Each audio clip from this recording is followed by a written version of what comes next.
Hey guys, tonight, we're checking into a hotel where the room service never knocks the phones ring, with voices that don't match their callers, and one particular guest in room 104 hasn't left, not in decades.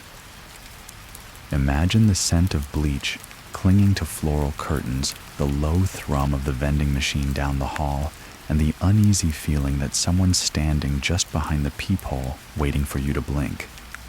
Tonight's story isn't about a haunted house or an abandoned asylum. It's about a place still in operation, still booking guests, still folding fresh towels, and still serving a room that's already occupied. You probably won't survive this stay, but you'll want to find out what happens right until the very end. So before you get comfortable, take a moment to like the video and subscribe, but only if you genuinely enjoy what I do here. Now dim the lights, maybe turn on a fan for that soft background hum, and let's ease into tonight's journey together. It was the kind of hotel you'd miss if you blinked. Just off Highway 67, sandwiched between a shuttered gas station and a long-dead bowling alley, the Briar Glen Motor Lodge hadn't seen a renovation in over 30 years. Beige stucco walls cracked with heat lines, fake ivy curled along the peeling fences, and a flickering neon vacancy sign buzzed above the office like a tired wasp. It wasn't a place you went on purpose. It was where you landed when you were too tired to keep driving too broke for something nicer or too lost to notice you'd pulled into a trap. Harrison Kessler hadn't planned on stopping there. He was 6 hours behind schedule cruising cross-country to visit a brother he hadn't seen in years, the road slicing through dusk like a slow, yawning sigh. But when the storm rolled in thick with sideways rain and lightning that stitched the horizon like a surgeon with a grudge, his old Volvo coughed smoke and died at mile marker 212. Cell service blinked out. The wipers gave up. And there, as if conjured by misfortune, the Briar Glen appeared. He left the car on the shoulder and jogged up the weed-choked path, the taste of rain and rust heavy in his mouth. The lobby's glass door resisted him at first, stuck to its frame by humidity and neglect. Inside, the air smelled like stale coffee and mothballs. The clerk, a narrow-shouldered man with a thin mustache and a crossword puzzle in front of him, didn't look up until Harrison tapped the bell. "Need a room?" the clerk asked, voice rough like it hadn't been used much. "Cash only. Cards don't work when it rains." Harrison offered a dripping 20. The clerk slid over a key attached to a cracked plastic tag, room 104. Out past the pool, he muttered, already returning to his crossword. Harrison glanced through the lobby window. The pool was a kidney-shaped ruin filled with brown water and floating leaves. No lights, no umbrellas, just a forgotten echo of a better time. The hallway to room 104 was covered by an awning that groaned with rain. Each step squelched underfoot. The rooms passed in numerical order, 101, 102, 103. Then his room. The door looked no different from the others. Beige paint, brass knob, weather-warped wood. But when he slid in the key, something clicked inside him, a soft, irrational chill he couldn't shake. He blamed the storm, the road, the growing headache at the base of his skull. Inside the room was dim and stale. 2 queen beds, a desk with a bolted-down lamp, curtains that smelled faintly of mildew and old perfume. The carpet was dark green and suspiciously damp near the AC unit. Harrison tossed his bag onto the nearest bed and sat down heavily. The rain intensified, drumming against the windows like fingers trying to tap out a message. He turned on the TV. Static. Every channel. He unplugged it.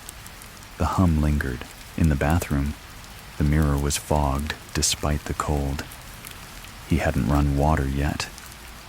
His own reflection stared back at him, smeared indistinct, like it was deciding whether it was really him. He brushed his teeth and didn't look again. At 2:14 a.m. the phone rang. Not the cell still dead in his pocket, the room phone. It hadn't even occurred to him that it might work. He let it ring once, twice, 3 times before picking it up. "Hello. No answer, just the sound of breathing. He froze. "Hello?" A voice, female hoarse, very close, whispered, "Don't open the door." The line went dead. He stared at the receiver in his hand, heart jackhammering, unsure whether he'd actually heard it or if exhaustion was fraying the edges of reality. Then, a knock. Not loud. 3 slow taps. He didn't move. Another knock. Then the knob turned, just slightly, like someone testing it, not trying to enter, but reminding him it could.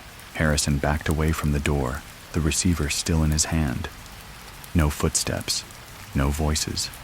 Just the knock once more, soft as breath. Then silence.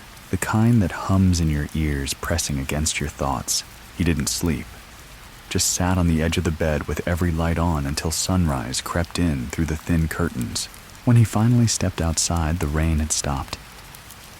The hallway was empty, but taped to the outside of his door was a note yellowed and curling at the corners, written in neat cursive that looked older than the hotel itself. Checkout is at 11, but some guests never leave. He peeled it off, hands trembling slightly, and turned it over. The back was blank, but when he looked again at the door, the number plate room 104 was gone. In its place was a strip of dark wood, scarred, as if something had been torn away decades ago, and he suddenly realized he hadn't seen room 104 listed on the office wall map when he'd checked in. He walked back to the lobby, and no one was there. The bell on the counter didn't ring anymore. Harrison pressed it twice hard, and the metal gave under his palm with a hollow thunk, like the insides had been gutted. Behind the desk, the same crossword lay open, half filled. The pen rolled to the side like someone had stepped away mid-thought. The chair was pushed back, crooked, still warm. A faint trace of body heat lingered in the seat cushion when he reached over and touched it, almost too warm. "Hello." His voice didn't echo, and something about that felt wrong. The air in the office was too thick, as if the room itself was absorbing sound. Even the hum of the vending machine had gone quiet. The refrigerator behind the desk, with its single shelf of microwavable burritos, wasn't running. No lights buzzed. No clocks ticked. The hotel was still not in the way of peace, but like a theater, just after the audience leaves, hollowed out, faintly haunted by presence. He checked the door to the back office, found it locked. Through the cracked glass of the window, he could see a jacket on a hook, a cup of coffee half drunk, a personal fan still turning in slow, dying circles. No sign of the clerk. No ledger. No guest book. He turned and stepped outside. The morning sun bled across the horizon in that flat, washed-out way, unique to the desert, casting no real warmth, just enough light to make things visible that maybe shouldn't be. The pool sat motionless, surface scummed over with leaves and rainwater. The parking lot was empty. His car, which should have been visible down the road where he'd left it, was gone. Harrison stood there for a long time, just listening, and then another sound. A door shutting. Behind him, he turned slowly. Room 104. Still there. Still shut. Still. Watching. He walked to it, hands clenched, jaw tight. No note this time. But the door looked different again. The brass number plate, which had vanished the night before, now glinted faintly in the light 104, but the numbers weren't engraved. They looked etched by hand, crude and deep, like someone had used a key or a knife. The door handle was cleaner than it had been, polished, touched. He pressed his palm to it. Warm. He didn't go inside. Instead, he turned, marched back to the lobby, and grabbed the guest sign-in book from behind the desk, hidden under a pile of dusty pamphlets for roadside attractions that no longer existed. The log was faded entries scrawled in looping, inconsistent hands, many pages stuck together with old moisture.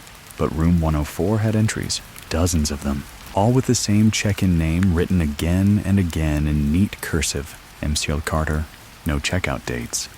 No initials from the clerk. Just the same looping name, sometimes in black ink, sometimes in blue, once in pencil.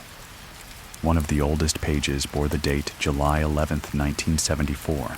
The last entry was dated 3 days ago, and it was in Harrison's handwriting.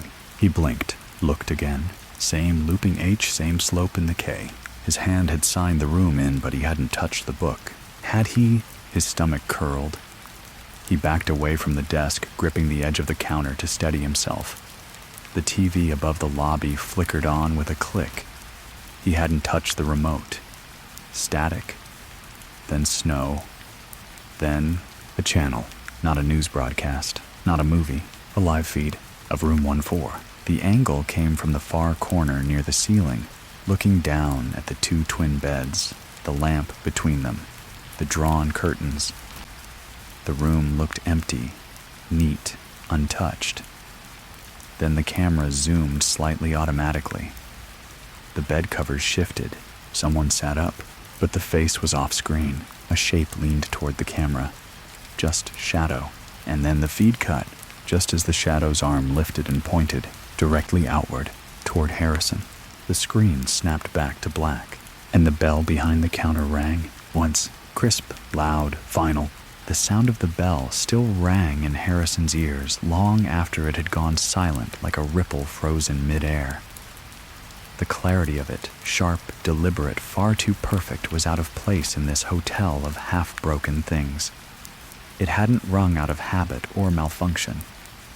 It had been rung by someone or something. He turned slowly, half expecting to find the clerk back at his desk, crossword in hand, smiling as if the night before had been some elaborate joke. But the chair remained empty. The office still held its unsettling stillness. The air had shifted, though thicker now, as if it had been disturbed, as if something had passed through.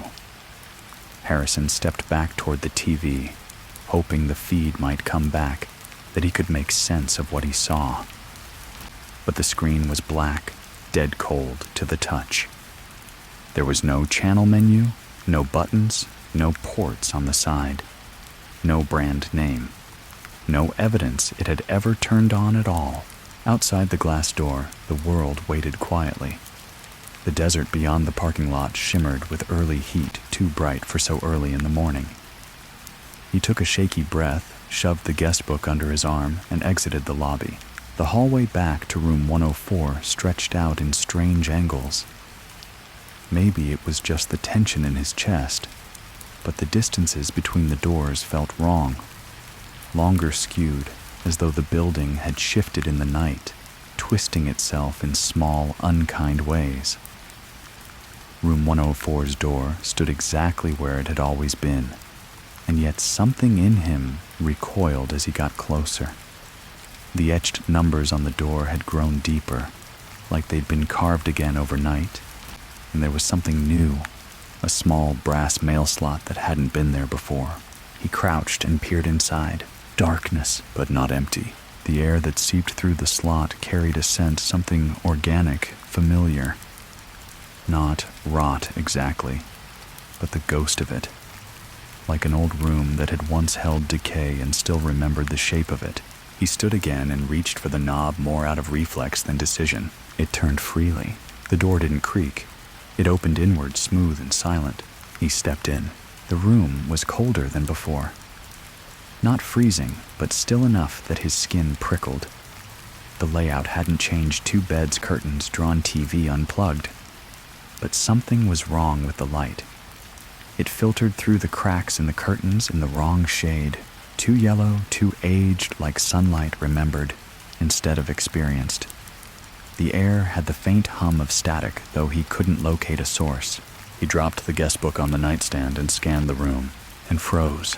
On the far bed, sitting upright with hands folded neatly in her lap, was a woman, middle-aged, dressed in a green hotel uniform with a pale floral scarf tied around her neck, her gray-streaked hair pinned tightly into a bun. Her posture was perfect. Her eyes were open, but she didn't breathe. Harrison backed toward the door, mouth open, unsure whether to speak or run. The woman didn't move. Her gaze wasn't on him. It was fixed straight ahead toward the wall, as though waiting, watching, or perhaps locked in something far older than thought. He circled cautiously around the bed, staying near the wall. Her eyes were cloudy, but not dead. There was no smell of decomposition, no pallor of lifelessness. She looked like she had been paused. On the dresser behind her sat a stack of old room keys, all marked 104, no duplicates, each one cracked, aged, warped in its own particular way. Dozens of them. He reached for the one on top. The woman's head turned slowly, mechanically, until her eyes locked on his. He staggered back, the key falling from his fingers. Her voice came out low and distant, like the sound of an old record played at the wrong speed. "They always come back," she said. He stood frozen, 1 foot half out the door, her head tilted. "They check in and forget. But the room remembers. It doesn't let go. Not really." "Who are you?" Harrison asked, his throat dry. She blinked slowly, like it cost her something. "Housekeeping," she said. But not anymore. He stepped forward. "Are you trapped here?" "No," she whispered. "I'm part of it now." The air in the room thickened as if the walls had inhaled. Harrison stumbled back into the hallway, his hand still on the door. The woman didn't rise. She just watched and smiled. Not cruelly, not warmly, just knowingly, as if she'd seen him before, as if he'd been here already. And then gently the door began to close by itself. He didn't fight it. Let it click shut, and this time it locked behind him. The lock clicked into place behind him with the soft precision of something alive, not mechanical. Harrison stood in the corridor for several minutes, heart knocking hard against his ribs, waiting for some further movement, some shuffle of footsteps, some hint that the woman, if she could even be called that, would open the door again. But there was only silence, deep and padded, as if the hallway were insulated not with drywall, but with old memories sealed behind layers of forgotten wallpaper and paint. The air tasted different now, dry but metallic, like breathing in the scent of an old key left too long in the rain. When he finally turned to go, the hallway didn't feel like it had when he'd first walked through it. The door to room 106 was now missing its knob. Room 103 stood slightly ajar, revealing only darkness beyond its threshold. The pattern on the carpeting had shifted. What had once been a harmless blue vine motif now looked like twisting fingers coiling toward the baseboards. He forced himself back toward the lobby, clutching the old guest book, as if it were a lifeline. Behind the front desk, the fan had finally stopped turning, and the air inside the office had cooled considerably. On the counter was a mug he hadn't noticed before. Steam still curled from it, and beside it sat a folded piece of paper, plain, unlined, and already yellowing at the edges. With hesitant fingers, he unfolded it. Not all guests are people. Not all rooms are places. No signature. No explanation. Just that cryptic message written in ink that shimmered faintly under the lobby's weak lighting. He looked around again. Still no clerk, no sign of recent movement, but a draft of warm air brushed against the back of his neck. He turned, expecting to see someone, anyone. The lobby was empty. He knew then that staying here another night wasn't an option. Whatever had happened in room 104 wasn't some ghost story with a moral or a curse that could be undone. It was something deeper, more parasitic, a cycle that consumed those who got too close. He had to leave, even if it meant walking to the next town. He returned to the front desk and flipped through the drawers until he found a worn manila folder marked tow truck numbers.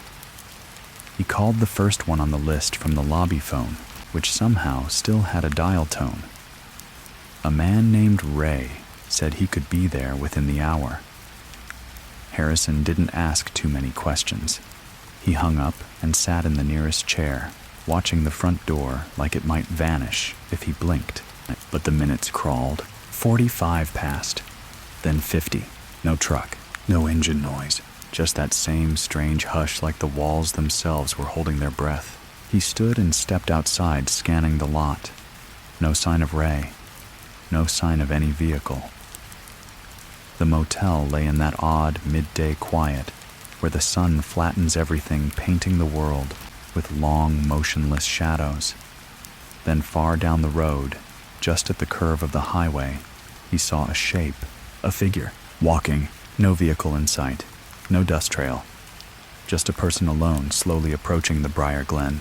As the figure drew closer, Harrison saw that it was a woman, not the same one from room 104. Younger. Dark hair pulled back beneath a baseball cap, a backpack slung over one shoulder. Her clothes were travel-worn. She looked tired, just like he had the night before. He stepped off the curb as she came near. "You okay?" he asked. She gave him a cautious glance. "Car broke down a couple of miles back," she said. "Phone's dead. This the only place around." He hesitated, then nodded slowly. "Lobby's open," he said, voice low. "There's a room if you need it." She smiled. "Guess I'm lucky." She walked past him, not noticing the tension in his posture, not sensing the way the air around the motel clung to her as she passed. He turned and watched as she entered the lobby, her figure swallowed up by the doorway. And there it was again, the sense that something unseen had shifted, like a door creaking open in a house with no wind. He looked back toward room 104. The brass numbers gleamed in the light, waiting. The sun reached its peak, casting hard lines across the motel's cracked parking lot, but none of that heat seemed to reach Harrison. He stood motionless, eyes fixed on room 104, the shape of those numbers glinting like teeth. The door hadn't moved yet. It felt as though it had grown more distinct in the last few moments, like a photograph sharpening after long blurriness. The hallway leading to it pulsed subtly with a warmth he hadn't noticed before, like breath seeping from between cracks, exhaled from some unseen thing within. He turned away, forcing himself to move, to stop staring, to get back to something that felt like control. The woman had disappeared into the lobby. For a moment he considered warning her, telling her not to stay, not to accept the key to leave immediately. But as his foot reached the lobby door, he heard it. The unmistakable metallic jingle of a room key being handed across the counter, and then the sound of footsteps, light but purposeful, heading down the same hallway he'd just fled. By the time he entered, the clerk had returned. He stood behind the desk with the same dull expression as before, as if he had never left, as if he had been there the entire time, a photograph someone had cut out and pasted into reality. The crossword puzzle was new, partially completed. A fresh cup of coffee steamed beside his hand. The woman was gone. "Did she check in?" Harrison asked, keeping his voice even. The clerk didn't look up. "She did." "What room?" "Don't remember." Harrison stepped forward, placing both palms flat on the counter. "She's not safe here." The clerk's eyes flicked up, then cold and empty. "No one is." That answer landed like ice in Harrison's stomach. He opened his mouth to push further, but the bell above the lobby door rang sharp, sudden, and clear. A sound that didn't just mark movement, but arrival. He turned instinctively. There was no one there. The clerk sipped his coffee, as if nothing had happened. Harrison backed out of the lobby without another word and returned to the exterior walkway. Room 104 stood untouched. The sunlight no longer reached it. The shadow cast by the building's roof had shifted, swallowing the door whole. Harrison started walking the perimeter, counting the rooms. There were 12 on that wing, ending at 112. He passed each one, slowly hand-brushing the painted doors. Every room had a number, except 104. It was gone. Physically, there, yes. The door, the handle, the frame. But the numbers had vanished again, leaving behind nothing but blank wood stained with years of grime. The brass plate must have fallen off, he thought. Or maybe it never existed. Still, he felt it a pull, a pressure in the chest, like standing too close to the edge of something too deep to measure. He leaned forward, pressing his ear to the door. Silence. But it wasn't empty. It was the sound of something waiting. He pulled back, unsure what to do next, then walked toward the edge of the lot, intending to look for the woman again. Maybe she hadn't entered room 104. Maybe she had been assigned a different room. Maybe he still had time to get her out. But halfway across the parking lot, his steps slowed. A sound. Not footsteps. Not voices. Music. Faint, crackling music. A slow, sorrowful piano melody drifting from a single point behind him. Room 104. He turned. The door was open, just slightly, not wide enough to see inside, just enough to suggest invitation. The music continued barely above a whisper, like it was leaking through a decades-old radio tuned to a dying station. He stepped forward. The air around the door frame shimmered faintly. Not like heat distortion, but like oil on water, rainbow thin and flickering with movement, just at the corner of vision. Harrison reached out slowly, fingertips brushing the wood. It was warm again, warmer than skin. The door creaked further open under his touch, the piano notes growing more distinct, laced with dissonance. Inside the room looked different. The beds were gone. The walls had expanded somehow, stretching beyond the natural limits of the building. The far corners fell into darkness, as if light simply refused to enter. A single chair sat in the center beneath a hanging lamp that swayed ever so gently, despite the absence of any wind. On the chair sat the woman newly checked in, her back to him. She was perfectly still. Harrison stepped across the threshold. The door clicked shut behind him. The click of the door behind him was soft, but absolute, like the closing of a vault. Harrison froze, eyes adjusting slowly to the low light.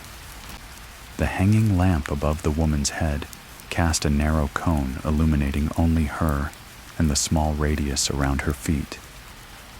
Beyond that, the room disappeared into thick, murky shadow, a kind of darkness that seemed to absorb sound as much as it did light.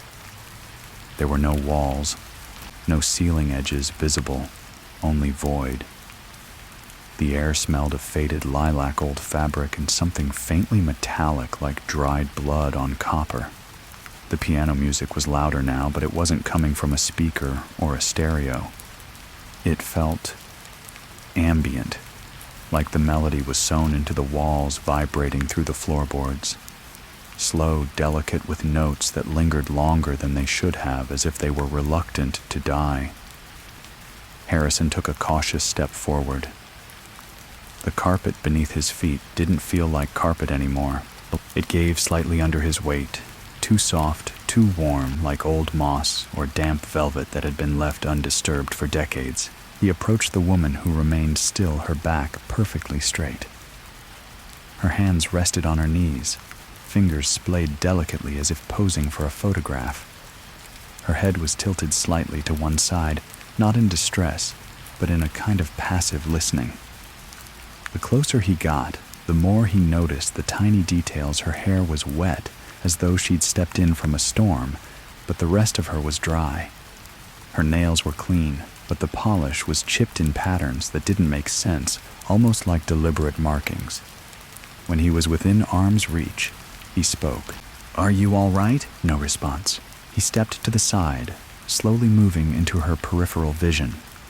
Her eyes were open, but unfocused, cloudy, in a way that suggested not blindness, but detachment, as though they saw something far away, deep within a memory or a space that didn't include him. She didn't blink. The light above them flickered once, then steadied. And then, with an eerie smoothness, her lips parted. "They never come for me," she said in a voice barely louder than a whisper. "They send others, but not him." Who's him? She blinked. Once, slowly. Her lips twitched, not into a smile, but something more ambiguous, like a thought half-formed or a joke only she could understand. "The one who left the door open," she murmured. "The one who made the room what it is." Harrison felt a chill claw its way up his spine. "What is this place?" he asked. She didn't answer. Instead, she leaned forward and placed something on the floor between them, an old silver room key. Number 104 engraved deep into its tarnished surface, but the key was broken, snapped at the stem. The jagged end looked like it had been twisted with force, not by accident. She slowly turned her head toward him, and for a moment her eyes cleared, focused. "Saw him. You're not him either," she said. then stood pushing the chair back with an unnatural silence. She walked past him, without looking back barefoot, her steps making no sound on the carpet that wasn't carpet. As she passed, he caught a glimpse of the back of her neck. There was something etched into her skin, not a tattoo, more like the imprint of something that had pressed against her for a long, long time. A room number, 104, faint but undeniable. She reached the door, turned the knob without effort, and stepped out into the hallway. He moved to follow, but the door was gone. Not shut, gone. The entire wall behind him had changed. There was no handle, no hinges, no exit. Only a smooth, dark surface that shimmered faintly under the lamp's glow. Trapped, Harrison backed away slowly, trying to keep his breathing under control. The piano music shifted the tempo, bending unnaturally, certain notes beginning to repeat out of sequence, like a record warping under heat. And then, the voice came not from the room, but from within him. Not spoken aloud, but felt like an old dream rising to the surface of consciousness. "You've been here before." His chest tightened. "No," he whispered. "Yes." The light dimmed, and the walls began to breathe. The breathing wasn't rhythmic or human.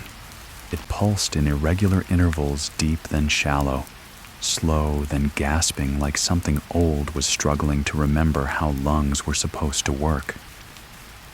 The walls, if they were still walls at all, expanded slightly with each inhale, creaking inwards, like a sponge absorbing air, and then collapsed with a muffled thud, as if the entire room were sighing under the weight of memory. Harrison stepped backward, pressing his palms to the now featureless surface behind him where the door should have been. It was warm, fleshy, and slightly damp, not paint or plaster, but something closer to skin.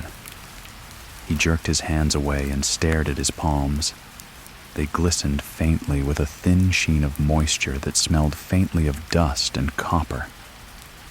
He wiped them on his shirt and turned back toward the interior of the room.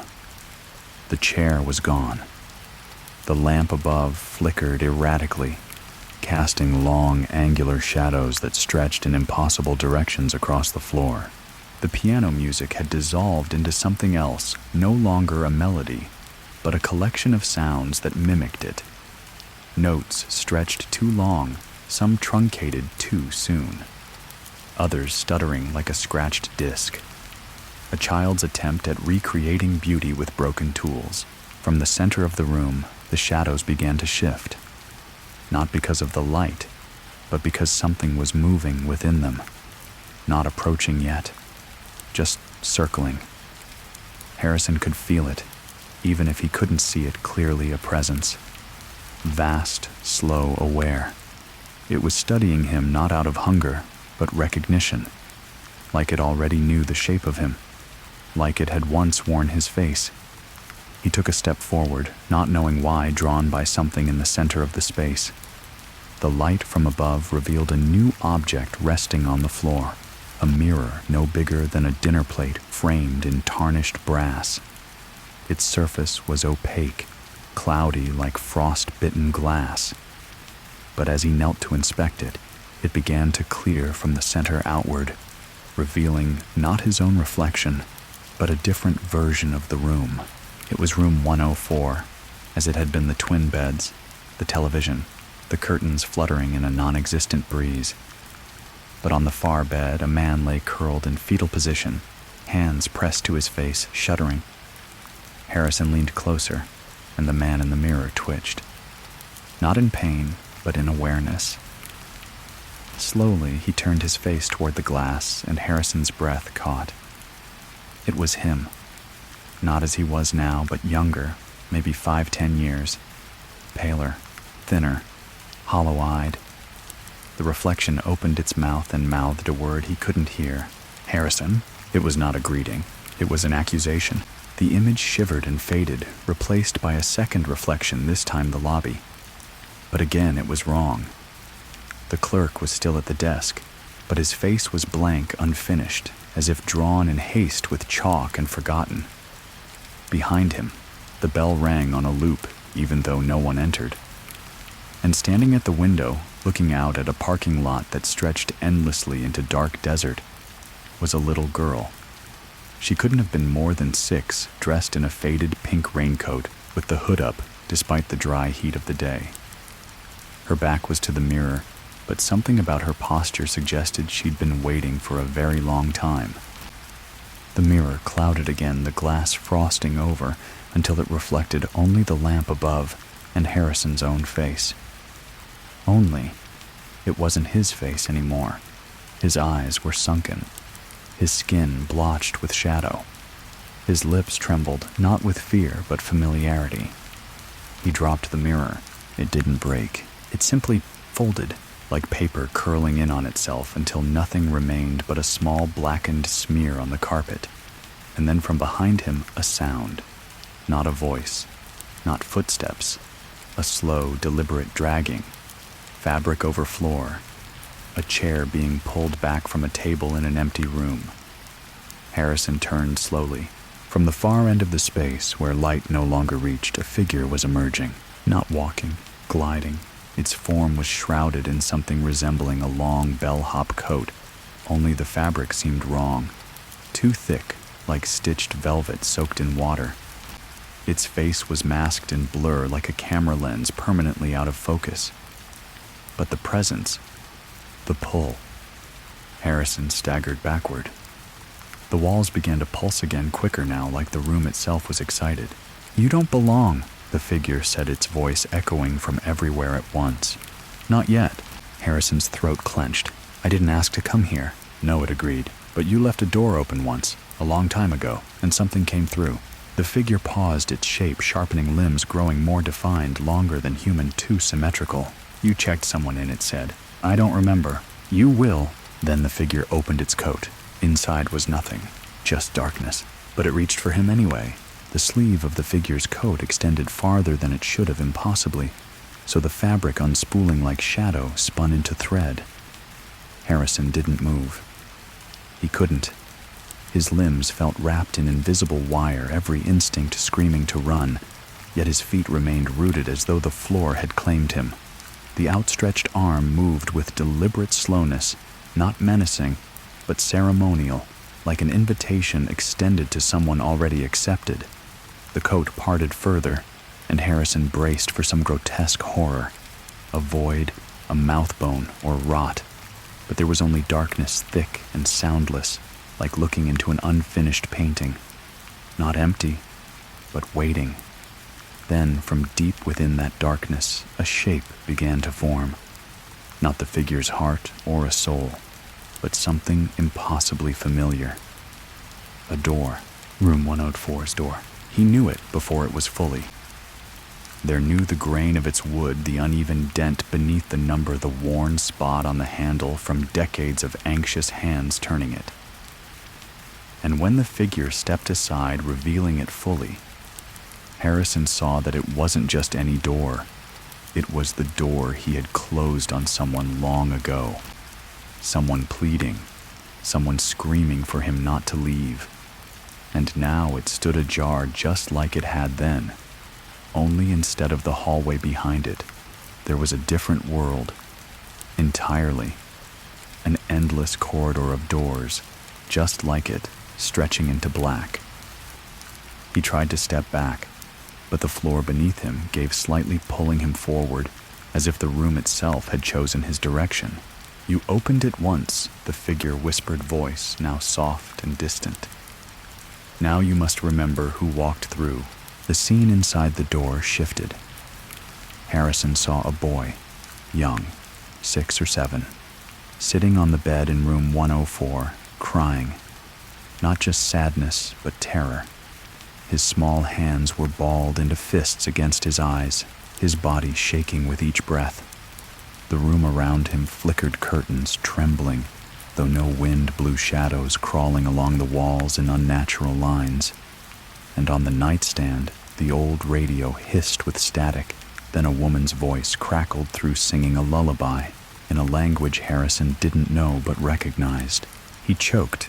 It was his voice on the radio, not a song, a scream. A memory buried so deep he had built entire versions of himself to live around it. The child in the room was his brother, Illy, left behind. Room 104 wasn't haunted by ghosts.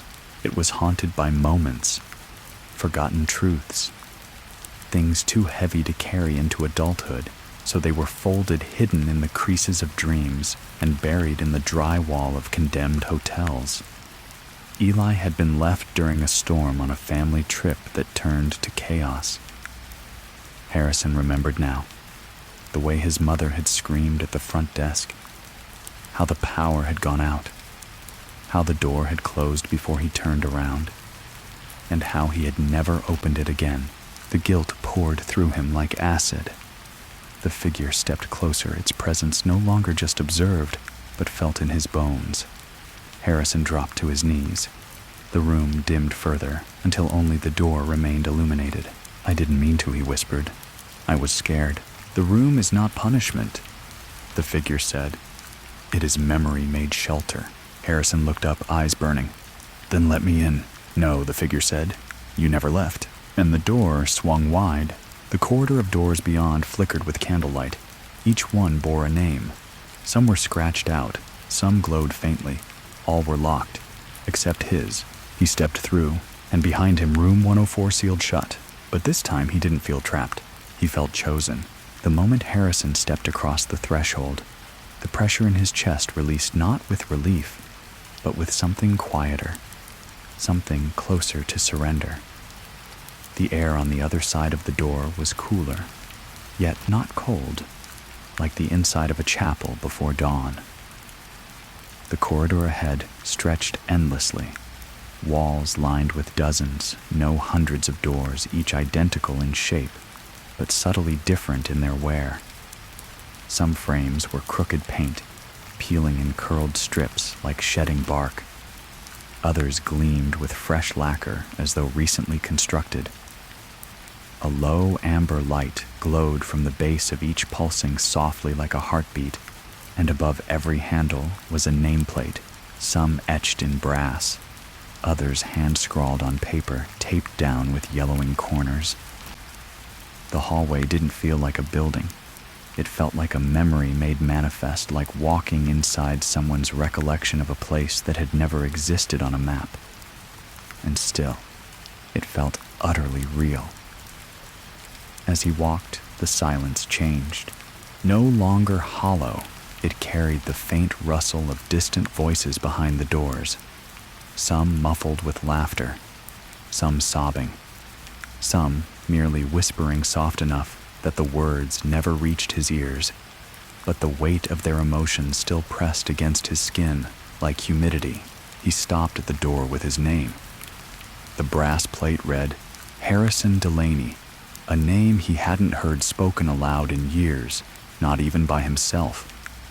Below it, someone had carved a single sentence directly into the wood, the letters shallow, but deliberate.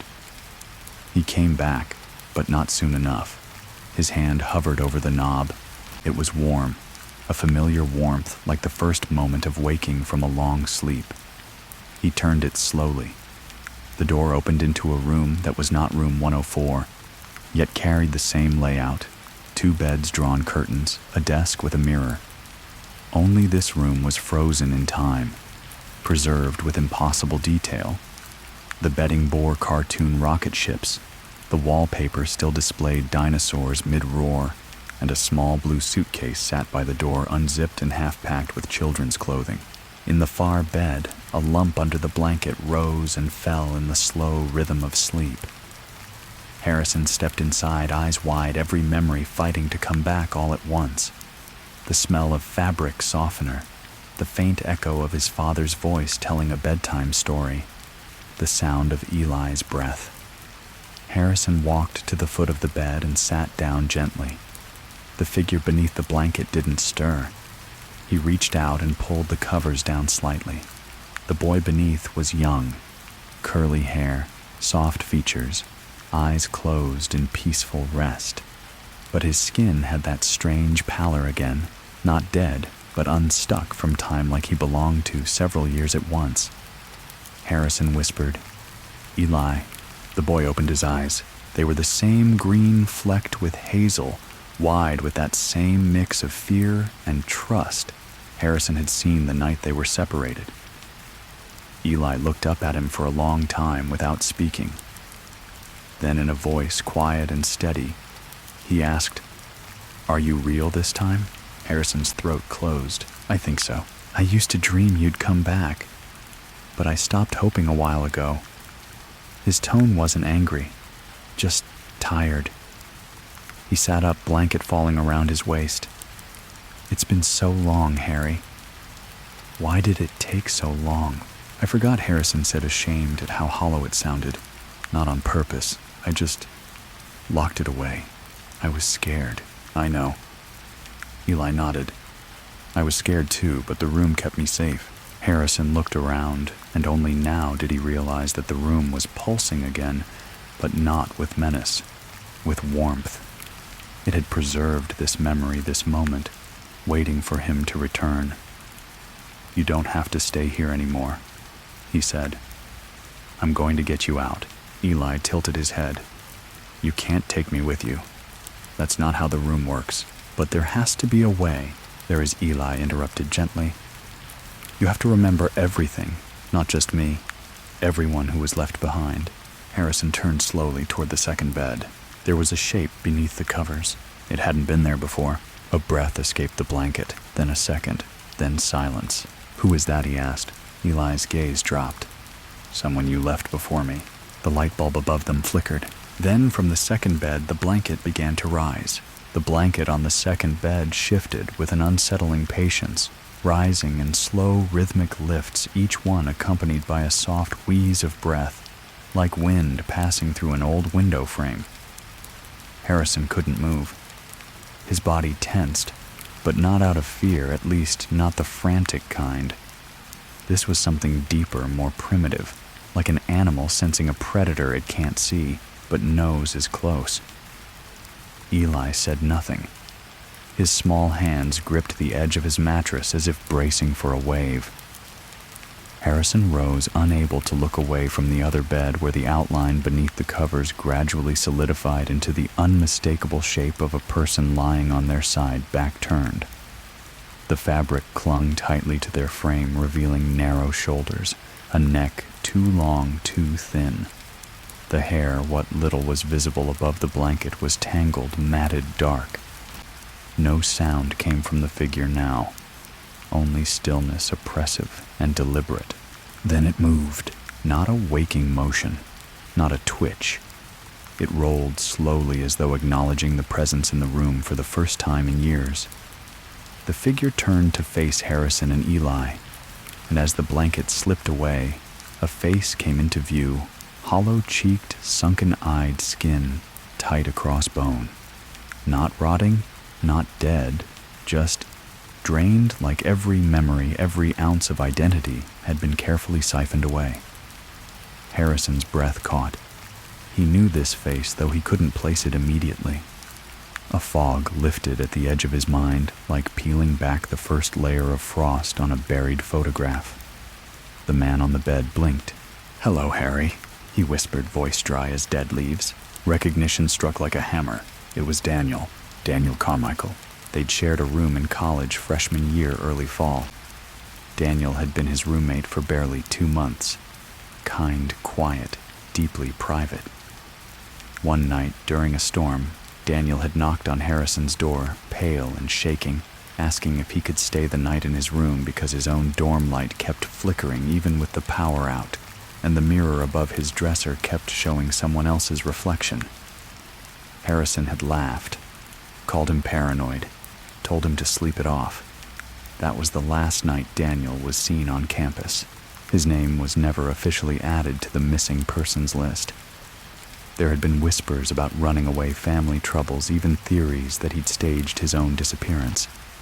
Harrison had never talked about it. Not to anyone. Not even to himself. And now Daniel lay here in room 104, staring with eyes that had seen nothing but years of forgotten dread. "You didn't answer," Daniel said. "I knocked. I waited. I thought maybe you'd come find me." "I didn't know," Harrison said, voice barely audible. "You did," Daniel replied. Not all at once, but you knew. Eli looked up at his brother, confused. Who is he? Someone I left behind, Harrison murmured.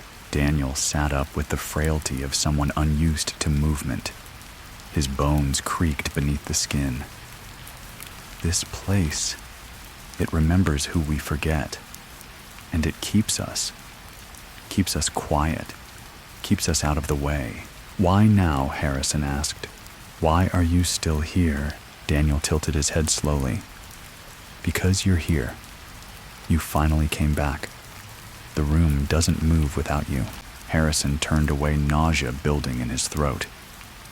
This was more than guilt, more than memory. It was a reckoning. He thought he had lived a decent life, compartmentalizing pain, rationalizing his silence, surviving. But the room didn't care about survival. It only cared about what was left unfinished. Behind him, Daniel's voice softened. I don't hate you. I stopped hoping years ago. But I do remember. And so does the room. A deep thrum pulsed through the walls, and Harrison suddenly understood. Room 104 wasn't just a place. It was a mirror, a vault, a keeper. The more he remembered, the more the room shifted, expanded, revealed.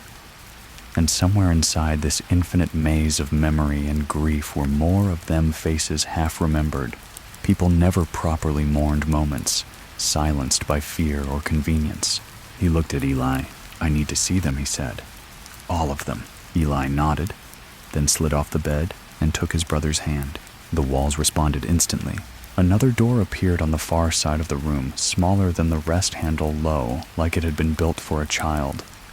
The plaque above it bore no name, just a symbol, an eye crudely etched, staring without eyelid or lash. Without hesitation, Harrison crossed the room and opened the door.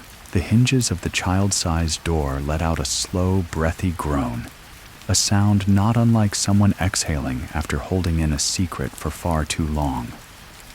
The air that greeted Harrison was cooler, carrying a faint scent of ash and mothballs, something old and brittle that clung to the nose and refused to dissipate. He ducked slightly to pass through the smaller frame. Eli still clutching his hand, Daniel trailing a few steps behind, silent, the lines of exhaustion in his face deepening with every step. The corridor beyond was nothing like the warm, amber-lit hallway from before. Here the floorboards creaked underfoot with a damp weight, like walking across a sinking houseboat. The walls were uneven, slanting inward, giving the unsettling impression that the entire hallway was gently folding in on itself. There were no lights overhead, just soft white orbs suspended in midair at shoulder height, floating in place like will-o'-the-wisps tethered to some unseen pulse. The walls bore no doors now, only mirrors, one after the other lining both sides in an endless sequence. Each mirror was framed in a different material, some in ornate gold, others in splintered wood, one in bones that looked distinctly human. The reflections, however, were not true. Harrison noticed it immediately. The mirrors didn't show him or Eli or Daniel. They showed rooms, hotels, bedrooms, dormitories, basements, all of them dimly lit, abandoned, or occupied by people frozen in moments of desperation. In one, a woman sat cross-legged on the floor, eyes wide, rocking slowly with a broken radio in her lap. In another, a man stared out a window with tears tracking down his face, holding a cracked photo frame with something scratched out.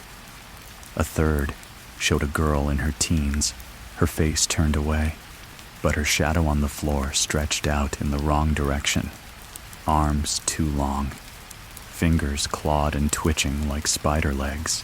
Eli pulled closer to his brother's side. They're like us, Harrison asked, not sure if he was whispering to Eli or himself. They're stuck, Eli answered. Just like Daniel, just like I was, maybe worse. Why are they here? Because they weren't remembered. The answer hit with more force than Harrison expected. It wasn't death that bound these people. It was neglect. Emotional abandonment trauma, ignored guilt buried too deep to reach. Room 104 didn't collect souls, it collected scars. And every one of these mirrors was a wound sealed into glass, looping over and over until someone came back to witness it. Harrison approached one of the mirrors, the one framed in bone. Within it, he saw a face he did recognize. It was Carmen, his first boss at the tiny bookstore back in his hometown. She had always been kind, a little intense, but deeply protective of the kids she hired. There had been whispers of something bad happening to her after the store closed, something about pills, a car, a night no one could verify. He had never reached out, never asked. And now, she sat at a desk in the reflection, tearing pages out of a book and folding them into birds. Her expression vacant lips, whispering words in reverse.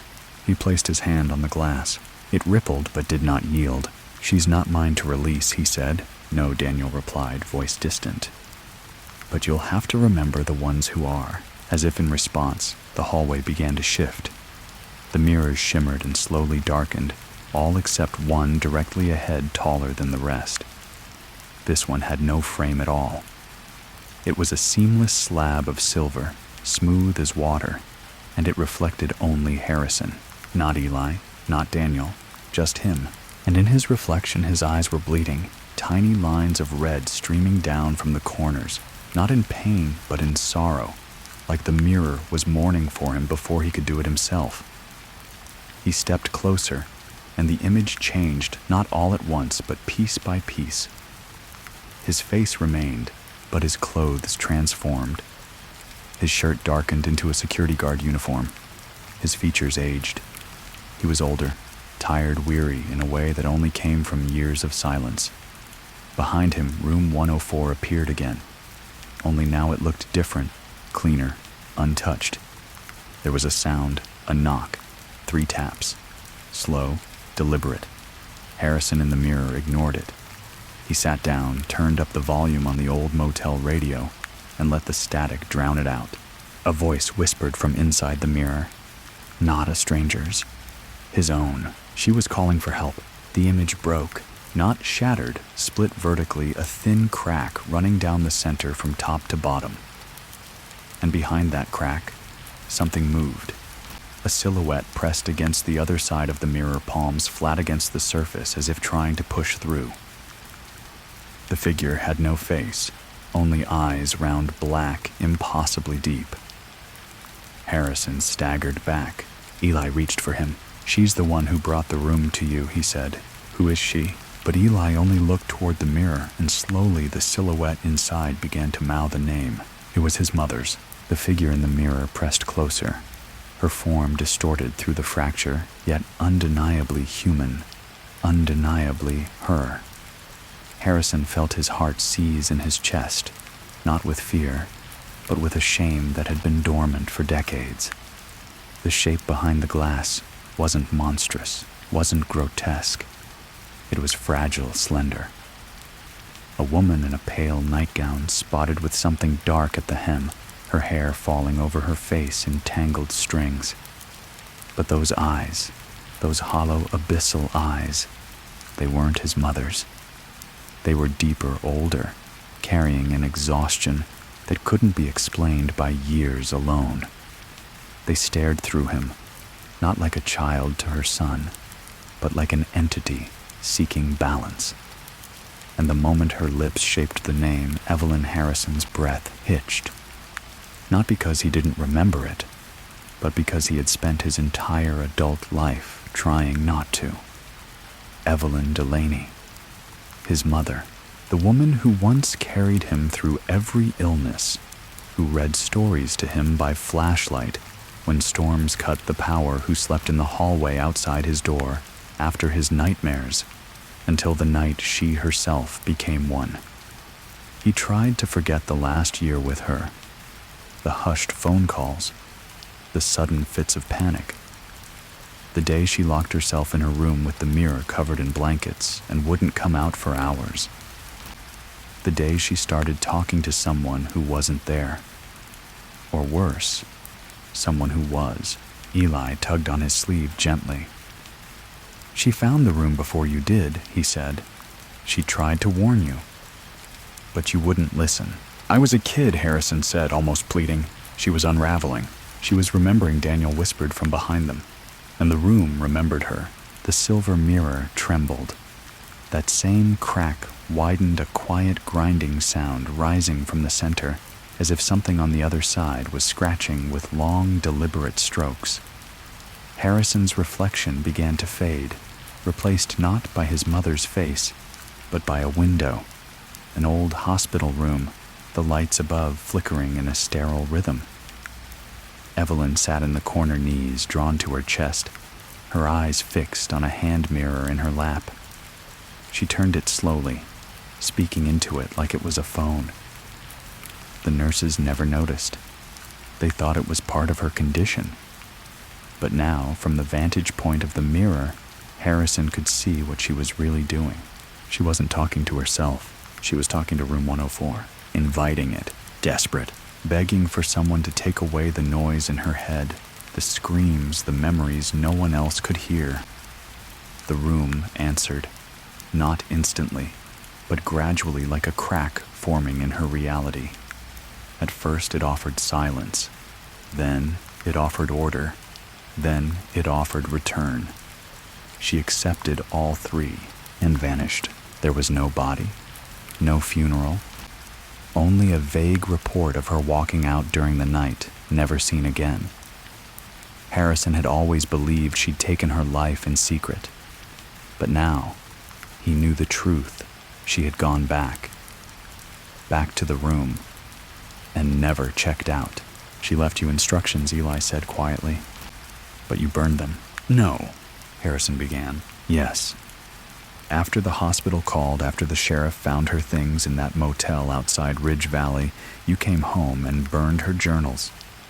You said it was for your own good. To start fresh.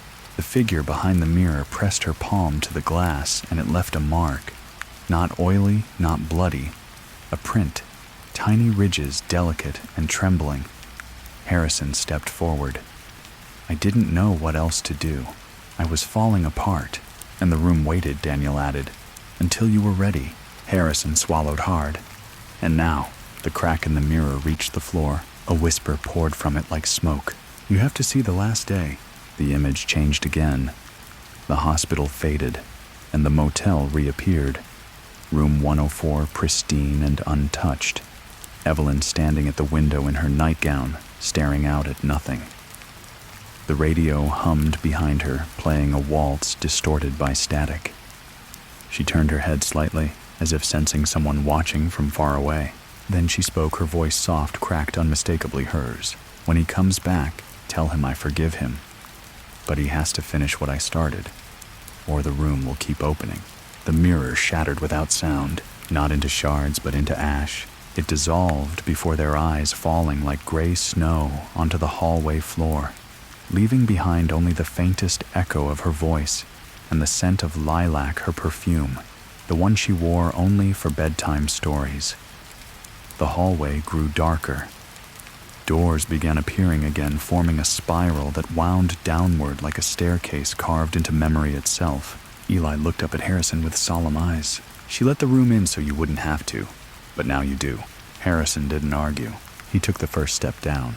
The steps didn't creak beneath his weight. They absorbed it as though the staircase itself had been carved out of silence. With every footfall, the echo he expected never came.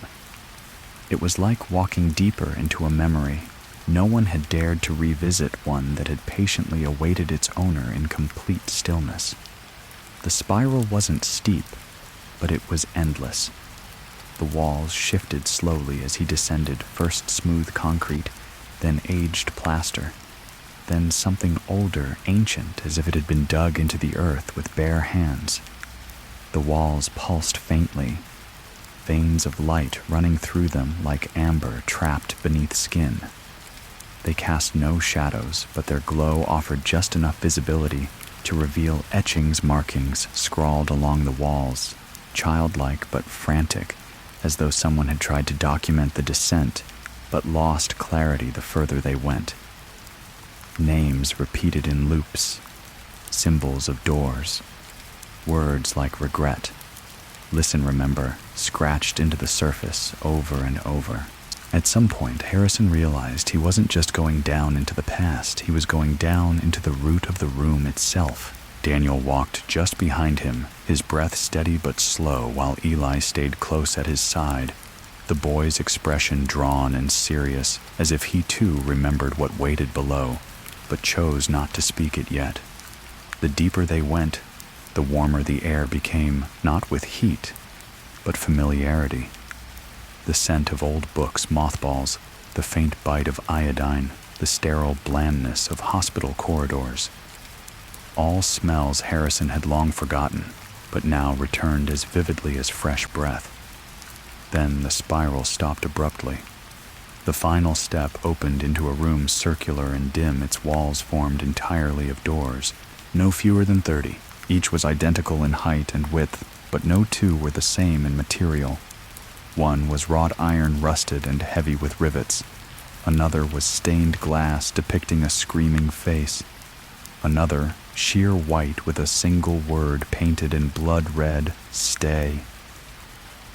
Harrison stepped into the center where a small round table waited empty, save for a single object, a wind-up alarm clock. It ticked steadily, but the hands were both spinning in opposite directions. Eli stepped forward. This is the room that holds the locked ones, the ones no one's claimed, the ones you passed by. Passed by? Harrison asked, even though he knew the answer. People you noticed, Daniel said, but pretended you didn't. People whose pain was real, but you convinced yourself they were strangers, less real than your own. Everyone does it, Eli added gently, but not everyone gets called back for it. So what do I do? Harrison asked, his voice barely above a breath. Open them all. Not yet, Daniel said.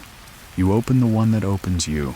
And the moment he said it, one door pulsed, barely visible.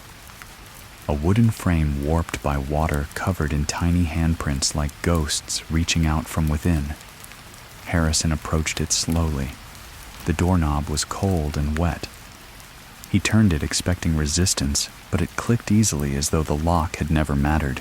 Inside was a room. Familiar, not room 104, not a motel, but his own bedroom. From when he was 11.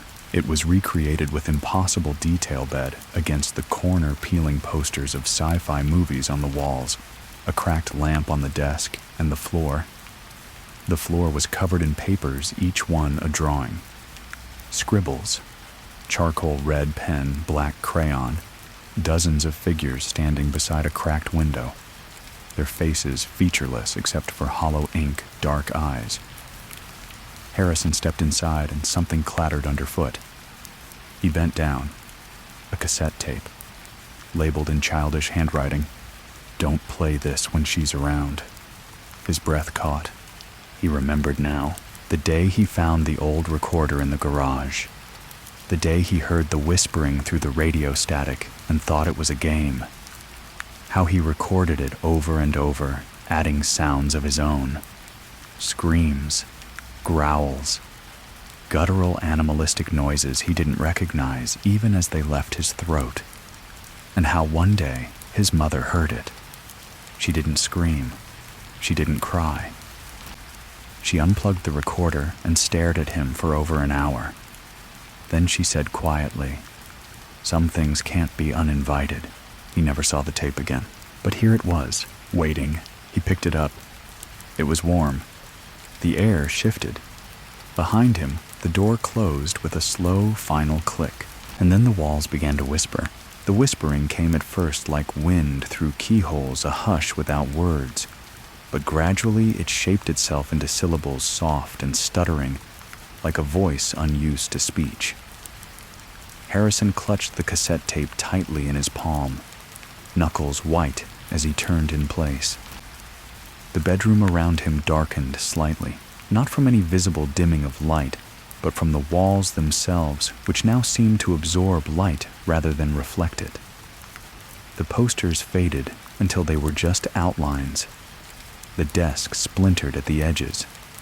The warmth of memory receded, replaced by a cold dissonance, a static tension that didn't buzz in the ears, but pressed against the inside of the skull.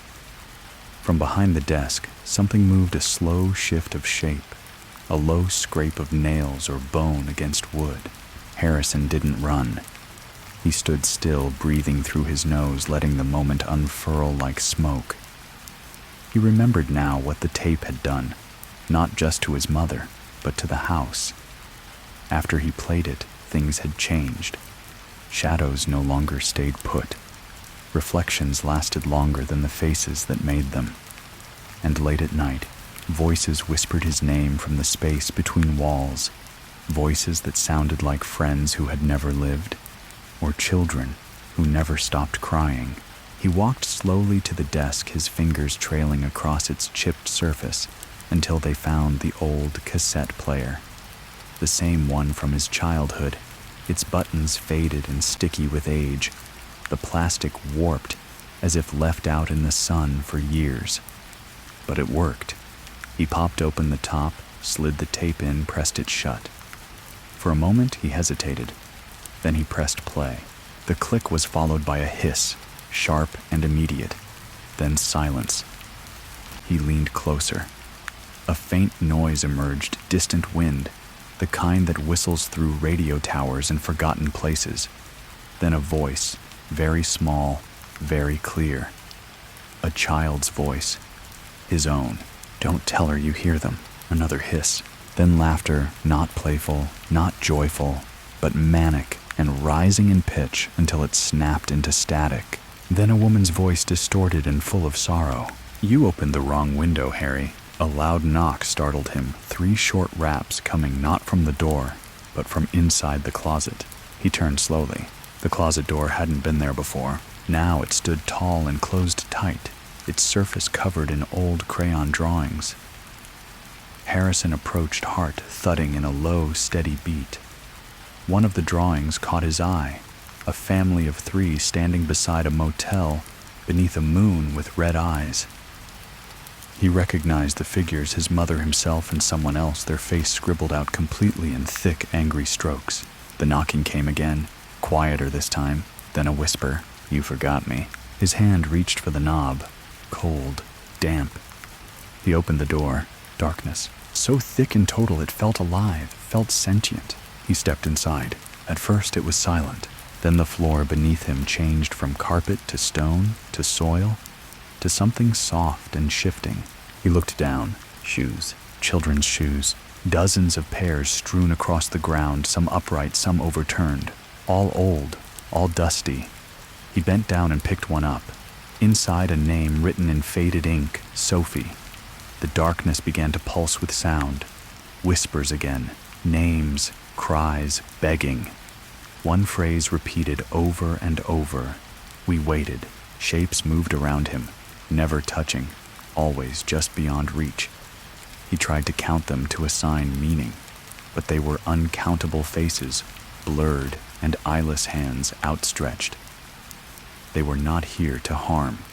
They were here to be acknowledged. One figure stepped forward, more solid than the rest. A girl, maybe 10 years old, wearing a raincoat 3 sizes too big. Her mouth didn't move, but he heard her voice. "You saw me fall." He nodded slowly. The well. He hadn't thought about that day in years. A trip to his aunt's farmhouse. He'd been outside when it happened. A girl from down the road, playing near the edge, slipping, screaming once before vanishing. He'd seen. And he had run inside, said nothing. The adults found out later, but by then it was too late. They called it an accident, but Harrison had known better. "I couldn't look," he whispered.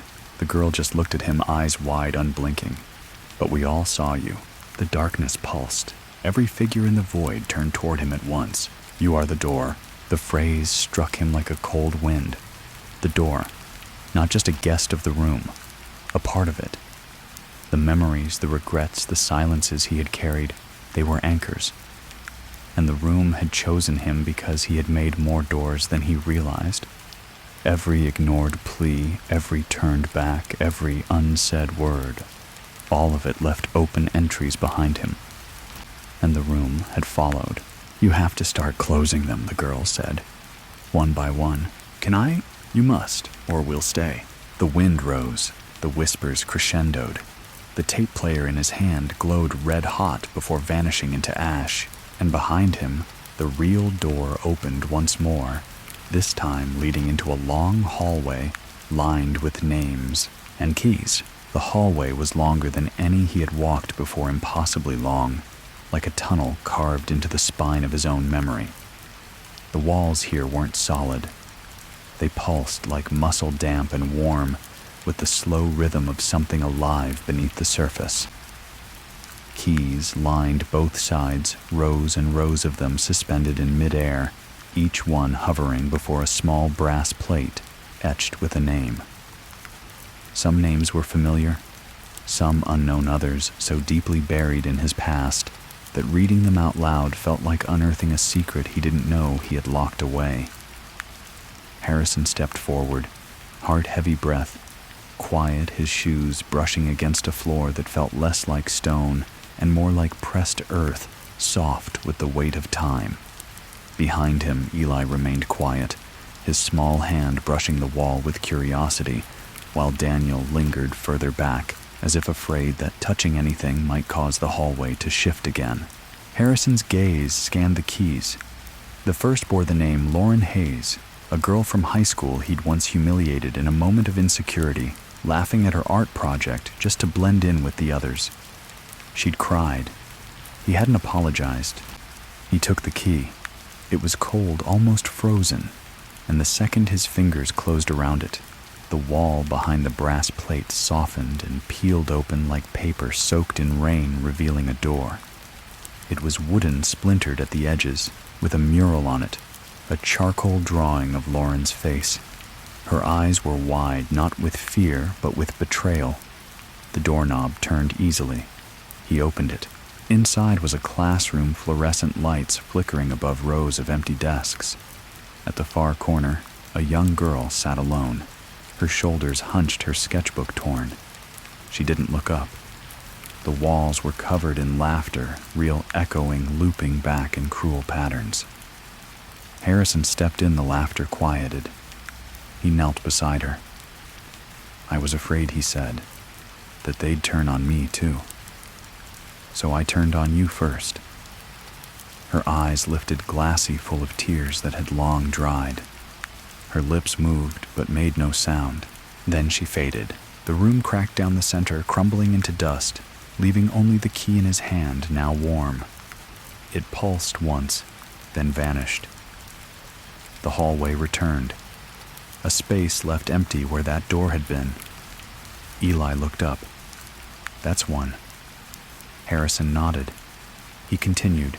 The next key read, Thomas Rourke, a name from college, someone he had grown close to during a group project, only to push away when rumors started that Thomas might be unwell, that he had episodes. Harrison hadn't wanted the burden. He'd ignored his texts, stopped replying altogether.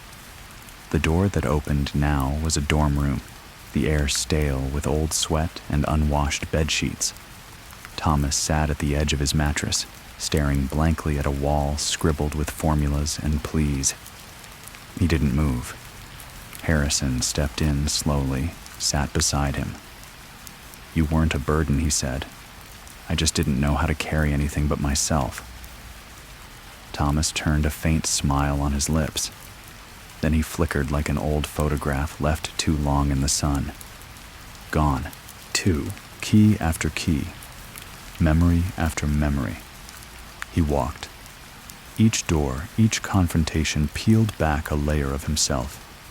Sometimes it was a former friend, a stranger from a passing encounter, a voice he ignored at a train station, a teacher he disrespected, a partner he left without closure.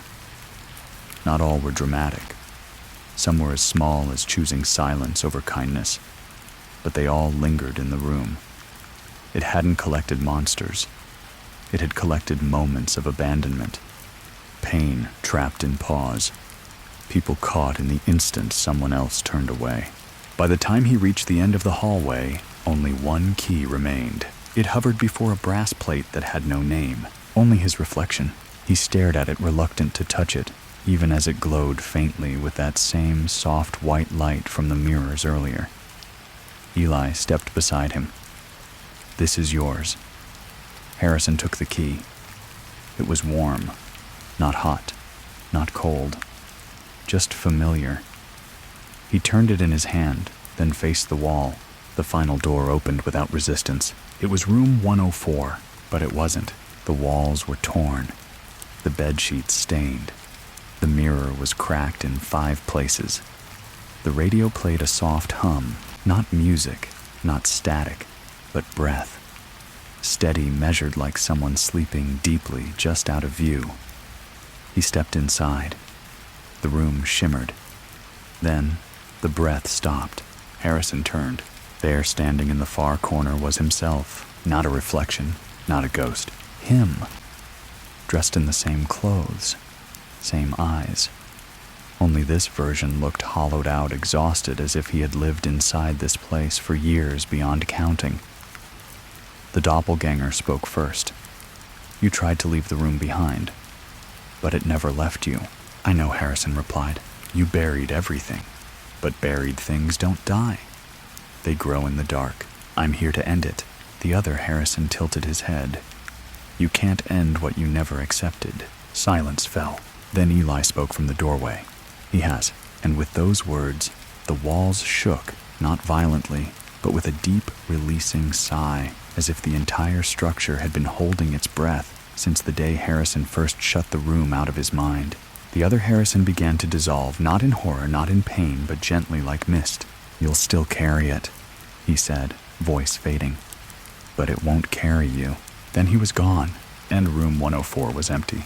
For the first time, room 104 stood still, silent. The beds untouched, the window sealed shut. The mirror above the dresser, no longer cracked, just fogged like breath had once pressed against it and slowly faded. Harrison remained in the center of the room, eyes tracing the outlines of the wallpaper, the small stains on the carpet, the slight bow in the ceiling tile. All things that had existed in real-life flaws in a cheap motel room, where something had once been broken, then mended poorly. But now those flaws felt like memory itself, persistent, irreversible, and somehow peaceful.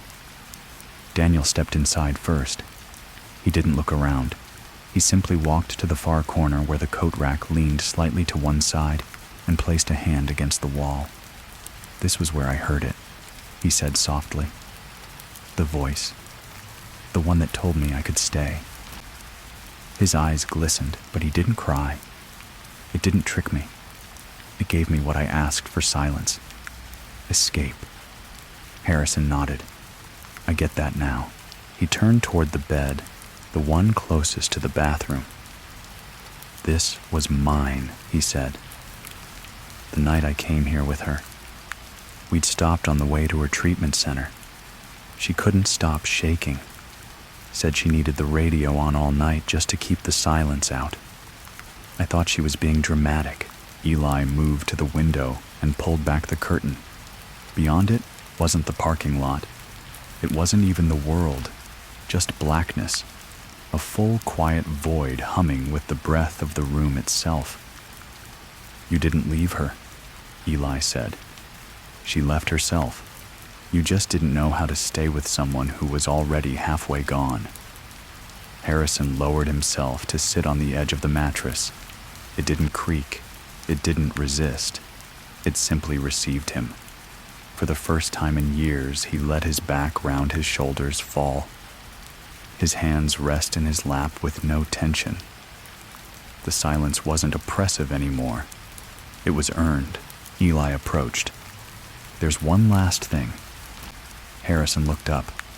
"The exit. Where is it?" "You already know." The boy held out his hand again, small fingers curled around something metallic and cold. A key. No label, just a single notch at the center, and a dull bronze sheen that shimmered like wet leaves. Harrison took it without a word. The door to room 104 opened, but this time it led not to a hallway. It opened into a corridor of fog.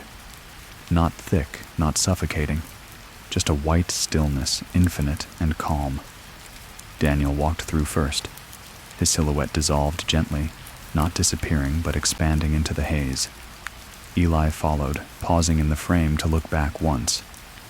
"Will I remember you?" Harrison asked. "Yes," the boy replied. "But more importantly, you'll forgive you." Then he too vanished. Alone now, Harrison stood at the threshold. The room behind him no longer pulsed, no longer hummed.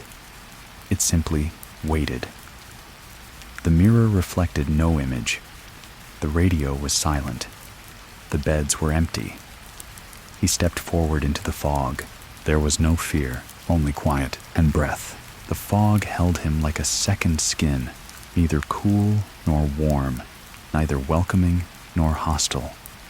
It simply was. A presence without judgment, stretching in every direction with no horizon, no time. Harrison's footsteps didn't echo.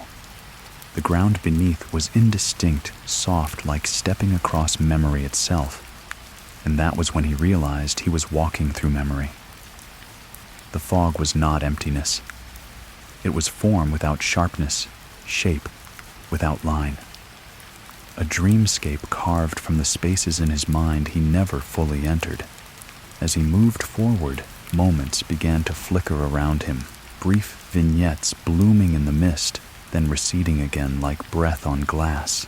To his right, a kitchen table himself at 12, sitting in silence, pushing cereal around a bowl, while his mother stood at the sink, shoulders trembling, head bowed, not crying, but breathing in that strange, shallow way that adults used when they didn't want to be heard breaking. To his left, an alley behind the bookstore where Carmen had offered him a ride home, and he declined, claiming he had plans, knowing he didn't. She'd looked disappointed. She'd been reaching out, and he had chosen distance. Ahead, a hospital hallway whitewashed and humming with fluorescence, where he signed a paper with trembling fingers, declaring he understood the risk, that he wouldn't hold them accountable, that his mother was legally no longer his responsibility.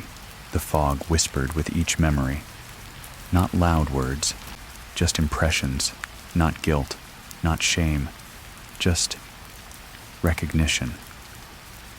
Harrison stopped walking. The fog slowed with him stilled, and one image didn't dissolve like the rest. It held a motel room, but not room 104. It was smaller, older, with floral wallpaper and a crooked lampshade casting yellow light over a worn suitcase. His mother sat on the edge of the bed, her face younger, clearer. Not broken, but afraid.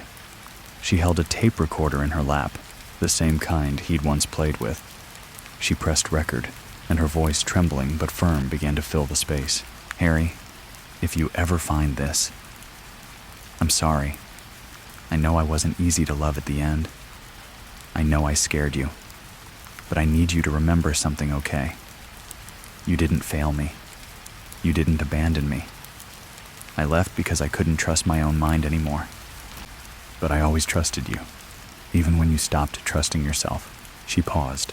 "I didn't go to die. I went to find the thing I saw in the mirror, the one I thought was stalking me. I had to face it. And now, I think I'm part of it." She looked up right at him through the fog, through the years, and smiled. "It's not evil, Harry. It's just forgotten. We feed it by turning away. We weaken it by remembering." The tape recorder clicked off. She vanished. But something shifted in Harrison. The mist around him thinned. The stillness lightened. A doorway appeared ahead, not built of wood or stone, but of golden light that shimmered with slow pulses, like the beat of a heart, steady, quiet, inviting. He walked toward it. As he passed through, a familiar weight settled in his hand. A motel key, room 104. But this one was made of glass and engraved on the back for when you need to forgive again. The doorway opened into dawn, not metaphor, actual sunlight. He was standing on the side of a quiet highway, dew still clinging to the grass his car parked nearby. The rest stop behind him looked abandoned dust on the windows, weeds, and the cracks of the pavement. He turned to look at the building. Room 104 was gone, all of it. He stood in silence, breathing in the morning, the taste of it clean and cold. A bird called once from somewhere behind a tree. Then the wind rose soft and patient, and in it he heard a familiar voice. Not a ghost, not a warning, just her. "I'm proud of you." And then nothing, just the road, just the day, and a man holding a key who finally knew how to walk forward. He didn't drive for a long time. Instead, Harrison sat in the front seat of his car engine, off the key resting in his lap, the weight of it strangely grounding. The motel was gone, not decayed, not boarded up, simply absent, like it had never existed on the edge of that highway, like it had been erased from the physical world the moment he finished what it had been built to demand. But the silence it left behind wasn't empty. It was full of breath of closure, of the strange feeling that something vast and quiet had finally finished exhaling. He ran his thumb over the glass key, its edges smooth warm from his skin. The words, "For when you need to forgive again," shimmered faintly in the morning light. He had no idea what he would do with it, no idea what came next. But for the first time in years, the question didn't claw at him. He didn't need to fix everything. He didn't need to understand all of it. He just needed to move forward, backward, sideways. It didn't matter. Movement itself was proof he wasn't trapped anymore. The drive home took 3 hours, and in those 3 hours, Harrison passed places that had once triggered a sinking feeling in his chest. The gas station, where he had once broken down in a panic attack. The diner where he and his mother had eaten pancakes after her 3rd therapy session, both of them pretending not to notice the tremor in her hands. The long stretch of pine forest where he'd once pulled over and screamed until his voice cracked. They were just places now, still shadows of memory, yes, but no longer traps. Back in town, his apartment was quiet, dusty in places. His answering machine blinked with 6 messages, none of which he checked. He placed the glass key gently on his nightstand, beside a photo of his mother he hadn't had the courage to look at in over a decade. The photo was faded, just her, smiling in the garden, holding a cup of tea, her other hand shielding her eyes from the sun. He sat on the edge of the bed and stared at it, not trying to force a memory. He just stayed. And in the stillness, something softened inside him like a muscle unclenching after years of tension. That night, he dreamt, not of ghosts or mirrors or rooms without exits, but of a long hallway filled with light. Not fluorescent, not haunting, natural, gentle. Windows opened on both sides, curtains swaying, doors stood ajar. No voices whispered, no shadows lurked. Just the sound of wind passing through a song without melody, a rhythm older than language. In the center of the hallway stood a chair, and sitting in it was himself. Not the broken self, not the haunted self, just Harrison, whole, waiting. He didn't speak. He only nodded, and Harrison understood. There would always be more rooms, more people to face, more moments to forgive. But now he had the key, and now the door would always open both ways. The next morning brought with it a light drizzle, the kind that softened the edges of the world, blurring cars, rooftops, and street signs into watercolor. Harrison stood by the window of his apartment, mug of coffee in hand, watching the city wake beneath a thin curtain of rain. There was something quietly ceremonial about it. The gray light, the hush of tires against wet asphalt, the slow, deliberate way people moved with umbrellas tilted like shields. He felt no urgency, no pressure, just presence. That was new. He hadn't returned to work. He hadn't checked his emails. And when the phone rang once, then stopped, he didn't feel the tug of anxiety that used to jerk him toward it. His mind was quieter now, but not empty. The The silence that stretched through him wasn't absence, it was space. Space he had earned. Space for what could come next. He pulled open a drawer beside his desk, an old one rarely used, and found something unexpected tucked at the bottom. A folded piece of notebook paper, yellowed and creased. He almost didn't recognize it until he saw the handwriting. His own years ago. Scrawled hastily, uneven, and raw. If you're reading this, it means something broke again, and I'm sorry. But please remember, you've survived before. You will again. He'd written that after his mother's final episode, after the night she wandered into the street and nearly didn't come back. He'd written it to himself because no one else had known how to talk to him then. He read it twice, 3 times before sliding it into the same drawer where he now kept the glass key. Not buried, not locked away, just placed where it could be found again. Later that afternoon, he walked to the park. The air still smelled of rain, and the ground squished slightly beneath his shoes. Children played under trees, their laughter light and untangled. He sat on a bench facing the pond, eyes half-lidded, watching the wind chase ripples across the water's surface. Every few minutes, a leaf would fall float for a moment, then sink slowly. Dissolve. He thought of room 104. Not as a nightmare now, but as a place where truths had been witnessed, where silence had been broken. Someone sat beside him, a woman with a blue coat and streaks of silver in her hair. They didn't speak. She offered a quiet nod when he returned. She fed crumbs to a cluster of birds at her feet. He watched her hand tremble slightly, and for a moment, he felt the old reflex to turn away to pretend he hadn't seen. But instead, he said softly, "Are you okay?" She smiled without looking at him. Not always, but today's not bad. And that was it.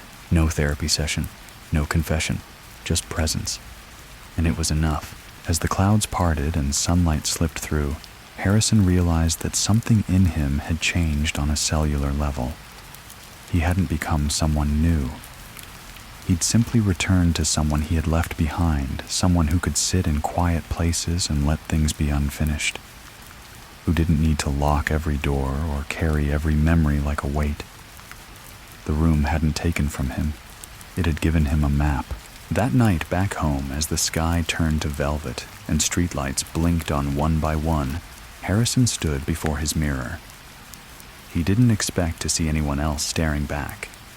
He didn't, but he did see something, himself whole aging awake, and behind his eyes, stillness. Stillness, yes, but with the faintest flicker of light, like something had returned from the other side of the glass and decided to stay. That night, sleep came gently. No twisted dreams. No flickering lights behind closed eyelids. Just a slow descent into quiet. But in the early hours of morning before the sun could rise, a sound pulled Harrison from the depths of rest, a soft click unmistakable in its clarity. His eyes opened in the dark. He didn't move, didn't panic. He simply listened. The apartment was still. No hum of the fridge, no distant traffic, just the echo of that sound, like a key turning in an old lock. He sat up, heart steady, body alert. The kind of alertness that didn't scream fear, but attention. A recognition, perhaps, of something unfinished. He stepped barefoot across the floor, each plank cool underfoot. The hallway seemed longer than usual, the light from the bathroom night bulb dimmer. As he passed the bookshelf, he noticed something strange. One of the old books his mother had given him years ago.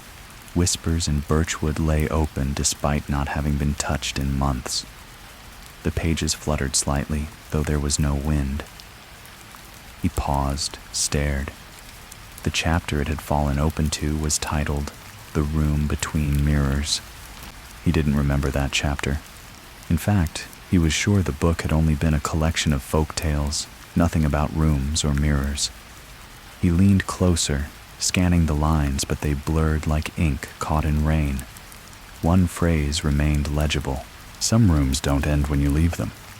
They end when they stop needing you. His spine tingled. The words weren't a threat. They weren't even a warning. They were a truth. And it meant something had shifted. Harrison returned to his bedroom and approached the nightstand. The glass key was gone. In its place sat a mirror, small, oval. Its frame made of polished black wood, delicately carved with looping spirals like vines climbing an iron gate.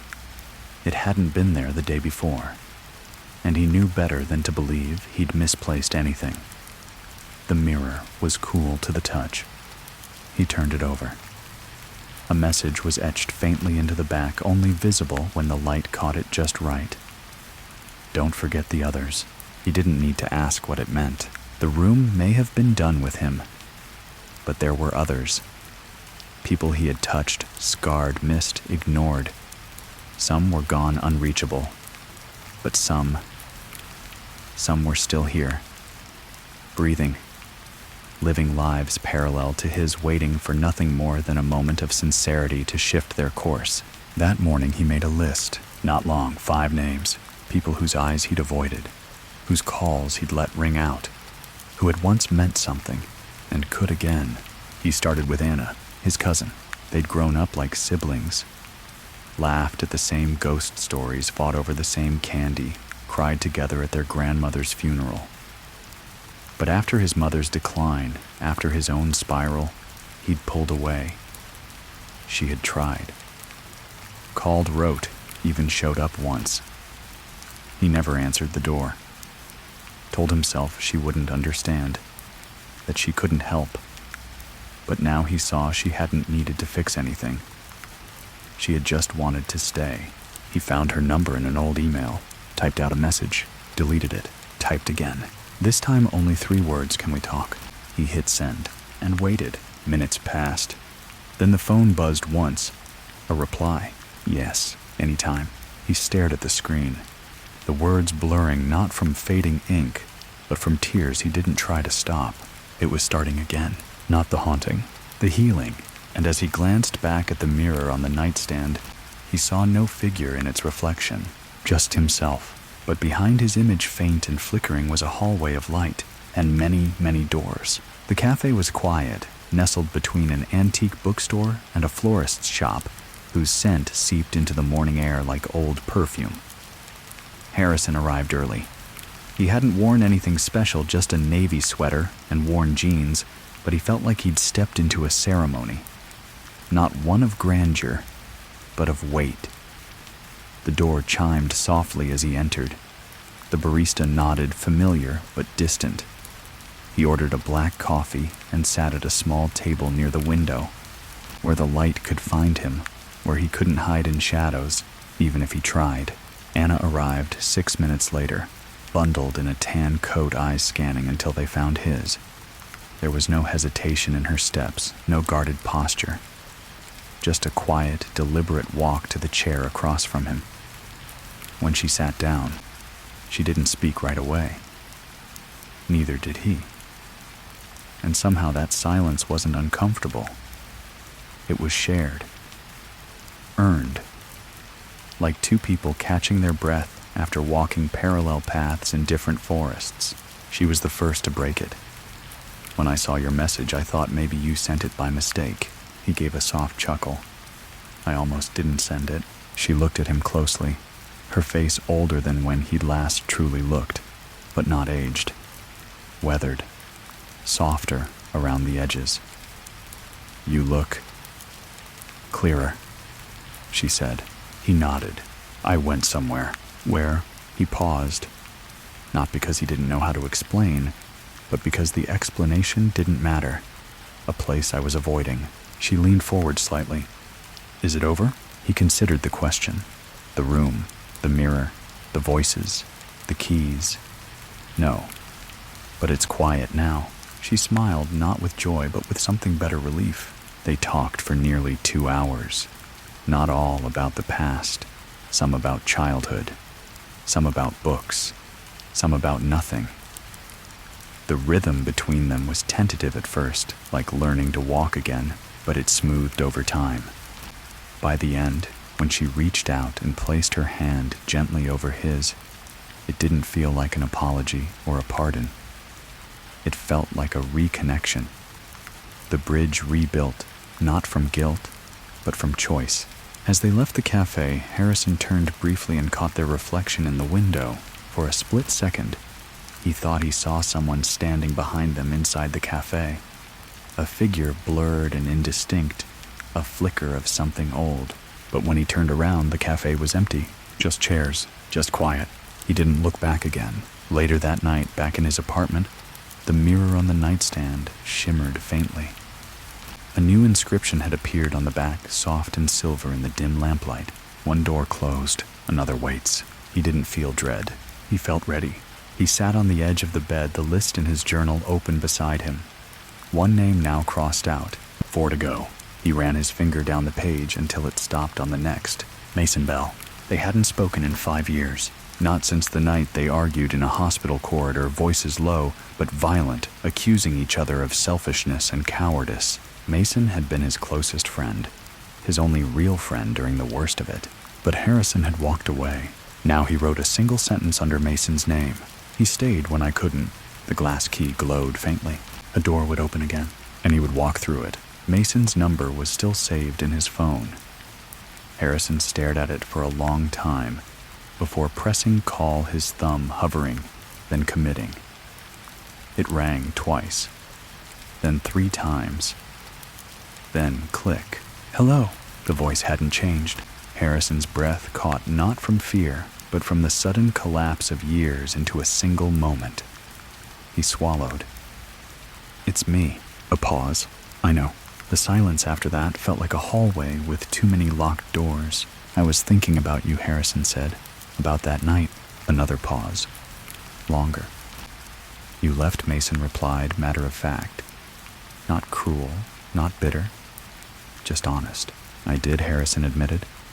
I couldn't handle the hospital. Or you. Or me. You stopped replying. I came by once. The light was on.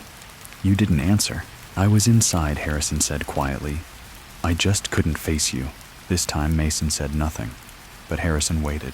And finally, Mason asked why now. Harrison didn't know how to explain a haunted motel room that didn't exist, a mirror that whispered with guilt, or a key made of glass that unlocked nothing and everything. So instead, he answered with something simple. Because I remembered how much it mattered. Mason let out a long, slow breath. I'm still at the same place. You can come by. I'd like that. Tomorrow. Tomorrow. The line disconnected. That night, the mirror shimmered again. But this time Harrison didn't look into it. He let it be. Mason lived in a house near the edge of town where the street lamps ended, and the road turned to gravel. The kind of place that felt slightly out of step with time porch light, always on mail stacked neatly by the door, a wind chime singing without a breeze. When Harrison stepped up onto the porch, the door opened before he knocked. Mason stood there, older, broader, tired in the eyes, but not hollow. He stepped aside, letting Harrison enter without words. The inside smelled like cinnamon and books, walls lined with photographs, most of which Harrison had once known by heart. A few had been taken after their falling out, new memories he wasn't part of, but he didn't feel excluded, just aware. They sat in the kitchen. No coffee, no beer, just water in mismatched mugs. I wanted to be there, Harrison said, for your father, but I didn't know how. Mason stared into his cup. He asked about you, right before he passed. Wanted to know why you stopped coming. I didn't think I was good for anyone. You were good for me. The words landed like something fragile and sharp.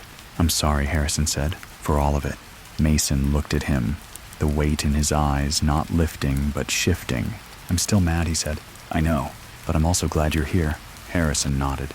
They didn't talk much more that night. Didn't need to. When he left, Mason walked him to the door. Don't wait 5 more years, he said. I won't. As Harrison stepped outside, the wind picked up for the first time all day, brushing leaves across the porch in soft spirals. He turned once before getting into the car and saw Mason still standing there, one hand in his pocket, the other resting against the doorframe like an anchor to something real. When Harrison returned home, the mirror had changed. The vines on the frame had grown slightly curling toward the center, like ivy pulled by gravity. The words now read, 2 remembered, 3 remain. And for the first time since the hallway of mirrors, Harrison smiled. The ghosts weren't haunting him anymore. They were guiding him. The third name on the list was more complicated. It wasn't family. It wasn't a friend. It was someone Harrison barely knew. Someone whose story had only brushed against his like a coat sleeve caught in passing. But the impression had stayed, and now it called for resolution. Erin Tran, years ago, she'd been a receptionist at the mental health clinic where Harrison's mother had gone for evaluation. She'd been kind, too kind, the sort of kind that made you uncomfortable when you were spiraling because you knew you didn't deserve it. Harrison remembered snapping at her once, accusing her of being condescending, of treating his mother like a number. Erin hadn't defended herself. She'd simply nodded and handed him a box of tissues. He never apologized, and she never returned to that desk after the next visit. Now he found her name online. A small therapy collective had her listed as a coordinator. He stared at the page for hours, unsure what to say, how to reach out, or whether his guilt even mattered to someone like her anymore. But the mirror hadn't lied. Don't forget the others. And this was a memory still echoing. He sent an email. Short, honest, no expectations. Hi, Erin. You may not remember me. I said things I regret when my mother was under your care. You were kind and I was drowning and didn't see it. I've been doing some work lately, revisiting old pain. I just wanted to say thank you, and I'm sorry. H. He didn't expect a reply. Not quickly, maybe not ever, but the next morning it was there. Dear H, I remember. And you weren't the only one hurting. I didn't take it personally, but I appreciate this more than you know. Wishing peace to you. Erin. He exhaled deeply, not because it was finished, but because something inside him had softened again. He looked at the mirror.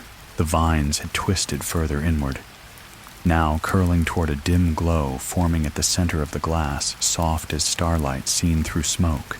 New words, 3 forgiven, 2 to face. That afternoon, he returned to the place where room 104 had once stood, just to see. There was nothing, only wild grass now. But in the middle of the lot, resting quietly on the ground, was something unmistakable, a single motel key. Not glass, not metal. This one was carved from polished wood, the number painted in a faded red 105. No chain, no door nearby, just a key. Waiting. He didn't pick it up, not yet. He knelt beside it, pressing one hand to the ground, and for a moment the wind seemed to hush. The soil beneath his palm felt warm and alive, like memory had roots, and healing had started to bloom. The 4th name came with weight Harrison had long refused to carry. It wasn't scrawled on the pages of any journal or tucked between the folds of memory like the others. It had always floated just outside his reach, blurry, untouchable, because he'd never wanted to bring it fully into focus. Leah Maddox, his mother's roommate from the clinic. She was the one who used to hum at night, a low, eerie melody that seeped through the thin motel walls like fog under a door. Leah had been unstable, yes, but intuitive. She'd warned Harrison once in a voice cracked from cigarettes and sleeplessness. Your mother's chasing something that doesn't belong in mirrors. He'd laughed, dismissed her, told her to leave them alone. 3 days later, she tried to hang herself in the supply closet. She survived, but Harrison never visited again, never asked what happened next, never even said goodbye. He didn't know if she was still alive. He barely knew where to look, but the key on his desk, now joined by the polished wooden one marked 105, seemed to whisper a direction every time he glanced toward it. A silent nudge that carried no voice, only intention. He began making calls, digging through records, old facilities, updated names. And finally, after 2 weeks of searching, a volunteer coordinator from a transitional housing center called back. "Yes, Leah's still here, but she doesn't meet with many visitors." "I understand," Harrison said. "I just need to leave something with her. Something honest." The coordinator paused. "I think she'd like that."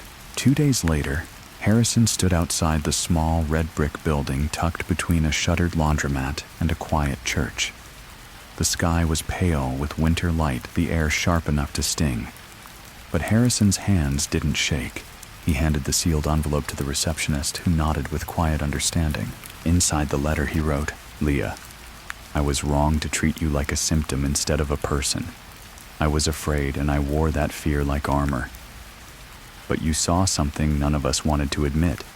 You weren't wrong. I didn't listen, and that silence still echoes.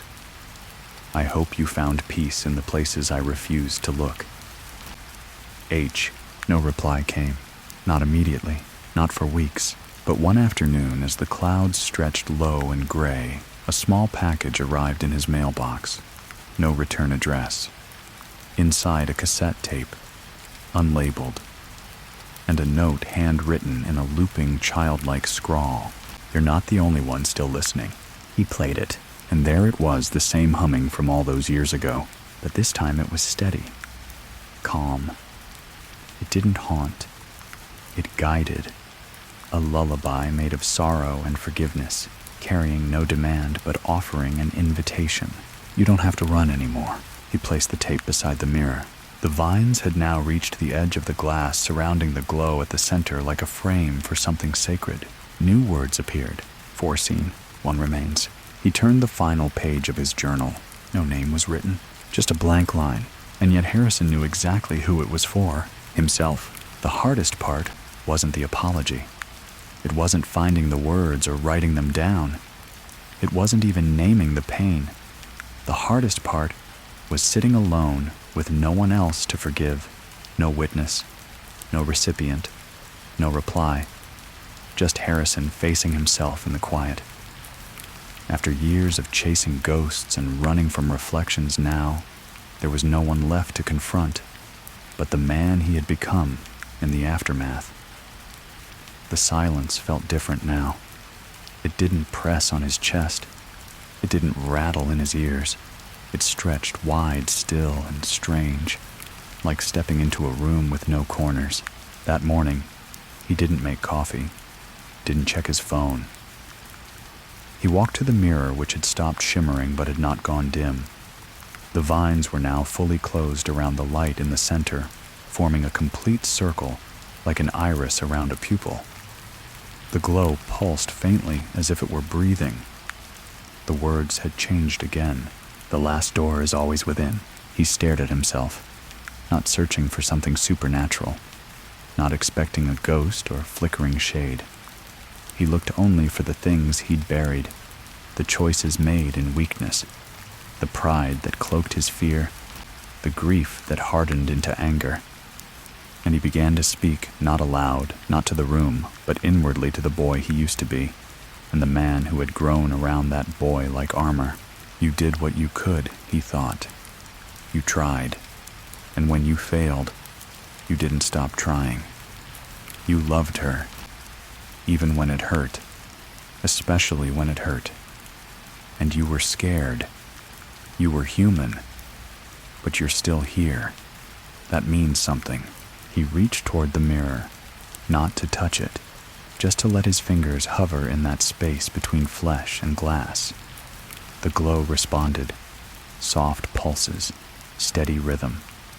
Then without sound or flash, the glass rippled, not outward, inward, as if inviting him. He closed his eyes and let go. When they opened again, he was standing in room 104, but this time it was different. The walls were bare, not cracked, not peeling, just white, blank, like a room waiting to be painted. No television, no flickering lamp, just a bed, a chair, and a mirror hanging across from him. Not the ornate oval one from before. This was square, simple, and within it, he didn't see himself, not immediately. He saw every version of himself that had existed across all the years. The boy clinging to a stuffed bear in the hospital waiting room. The teenager with hollow eyes listening to a doctor explain what episodes meant. The college dropout pacing the sidewalk in the rain, not ready to go back inside. The man who stood in doorways but never entered, too afraid of what grief might say if given a voice. They looked at him, not accusing, not pleading, just watching, and then one by one they nodded, not in unison, individually, as if each one had been waiting for acknowledgement, and now, having been seen, they could step back. The mirror went dark. He turned around. The door was open, not behind him, in front of him. The hallway outside room 104 stretched long and golden again, just like in the dream. But now the light came not from fixtures or lamps, but from the cracks beneath the doors, each one glowing faintly like secrets that no longer needed to hide. He walked past room 105. The wooden key he'd found in the field was now in his pocket, warm against his palm. He paused, placed his hand on the door. Nothing called to him. Not yet. He moved on. Rooms stretched endlessly in both directions. Some were closed, some were open, some didn't have numbers. But he realized something: these were not rooms of torment. They were rooms of memory, rooms of healing, rooms waiting to be opened by the right person at the right time. And then at the end of the hall, he saw it. A final door. No knob, no hinges. Just light so bright and soft that it didn't blind, but invited. He stepped toward it, feeling no fear, only a steady warmth in his chest like the first breath of spring after a long winter. He didn't knock. He simply stepped through. On the other side, there was no ceiling, no floor, just stars, endless, still. And within them, voices not loud, not distinct, but present. The voices of everyone he had lost, everyone he had pushed away, everyone he had reclaimed. His mother's voice was among them, a whisper. "I never left, you just stopped listening." He didn't reply. He only smiled. The mirror in the motel had been a doorway. But this was the window, to the self that remembered how to forgive, to the self that never stopped waiting, to the self that had survived. When Harrison awoke, he was back in bed. Morning light drifted in through the blinds. The mirror was gone. The keys were gone. Only the cassette tape remained. He played it one last time. The humming had changed. Now it had lyrics, not in English, not in any known tongue, but he understood them, because they weren't meant to be translated, only felt, only remembered, only passed on. The next days passed, not with spectacle, but with softness. Harrison no longer felt watched, no longer felt weighed down by the presence of something unseen. The mirror was gone, yes, but what it had shown him, what it had asked of him, lingered in every quiet breath and ordinary moment. It was like returning from a distant land, only he remembered a place unmarked on maps, yet permanently etched into the architecture of his being. He moved through the world differently now, not with dramatic purpose, but with attention. When he brushed his teeth, he looked into the bathroom mirror, not to find ghosts, but to observe himself without flinching. When he passed strangers on the street, he noticed the lines on their foreheads, the slowness in their steps, the way they carried their own invisible rooms. Everyone, he realized, was walking down a hallway of doors, some locked, some barely ajar, some wide open, but unentered. One morning, while walking past the community library, Harrison paused. It was a small brick building he had passed 100 times before without stopping. But today the windows caught the sun just right, casting a golden glow that reminded him of the motel's hallway. Inside, he browsed without intent, fingers gliding over titles, until they landed on a thin paperback Dream Logic and Echo Room's essays on memory and space. He flipped it open and found a paragraph underlined in pencil. Some doors don't require keys, just readiness. The hairs on his arms stood up, not from fear, but recognition. He borrowed the book without a word, carried it home like something precious. That night, as he read it by lamplight, The shadows in the corners of his apartment didn't stretch or whisper. They simply stayed still, like they too had found peace in his quiet. Around midnight, the power flickered just once, and he heard a faint rattle from the hallway. When he stepped out, the apartment was silent, unchanged, except for one thing at the base of his front door, a key. Not glass, not wood, brass, old, slightly tarnished. A hotel tag hung from it embossed with a single symbol, an eye closed surrounded by 13 stars. No number, no name. Just that quiet symbol and a ribbon of silver thread wrapped through the key ring like a loose promise. He didn't pick it up. He simply crouched beside it, studying its weight, its message. Was it for him or someone else? A door yet to appear, or one he hadn't noticed before? He left it there undisturbed and returned to bed. Sometimes he understood now the right thing wasn't to act. It was to wait. Listen, let the hallway stretch a little longer. After all, he had already passed through so many doors, and some opened inward only after long stillness. The mirror had gone, but echoes, they lingered, not to haunt, but to remind. You are still walking, you are still listening, and you are not alone in the corridor. Harrison sat at the kitchen table the next morning, the brass key still resting outside his apartment door, where he had left it the night before. It hadn't moved. No one had touched it, but its presence, silent and deliberate, buzzed at the edges of his awareness like an unspoken question. He poured his coffee and took it black the way he always did when his mind needed clarity. He kept glancing toward the hallway, toward the door, the shape of the key vivid in his mind even when he wasn't looking directly at it. It was different from the others. The mirror key had been personal, like a shard of memory. The wooden one had felt symbolic, a gentle nudge toward the world outside his own wounds.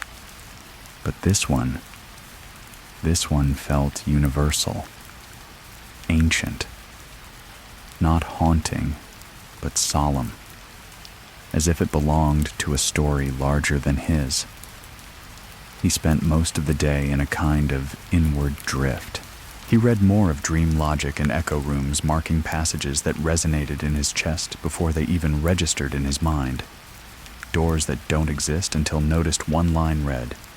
Corridors shaped by regret. Knobs that turn more easily in hands softened by forgiveness. Another said, some keys don't open rooms. They open timelines. He wasn't entirely sure what that meant, but something in it made his breath catch.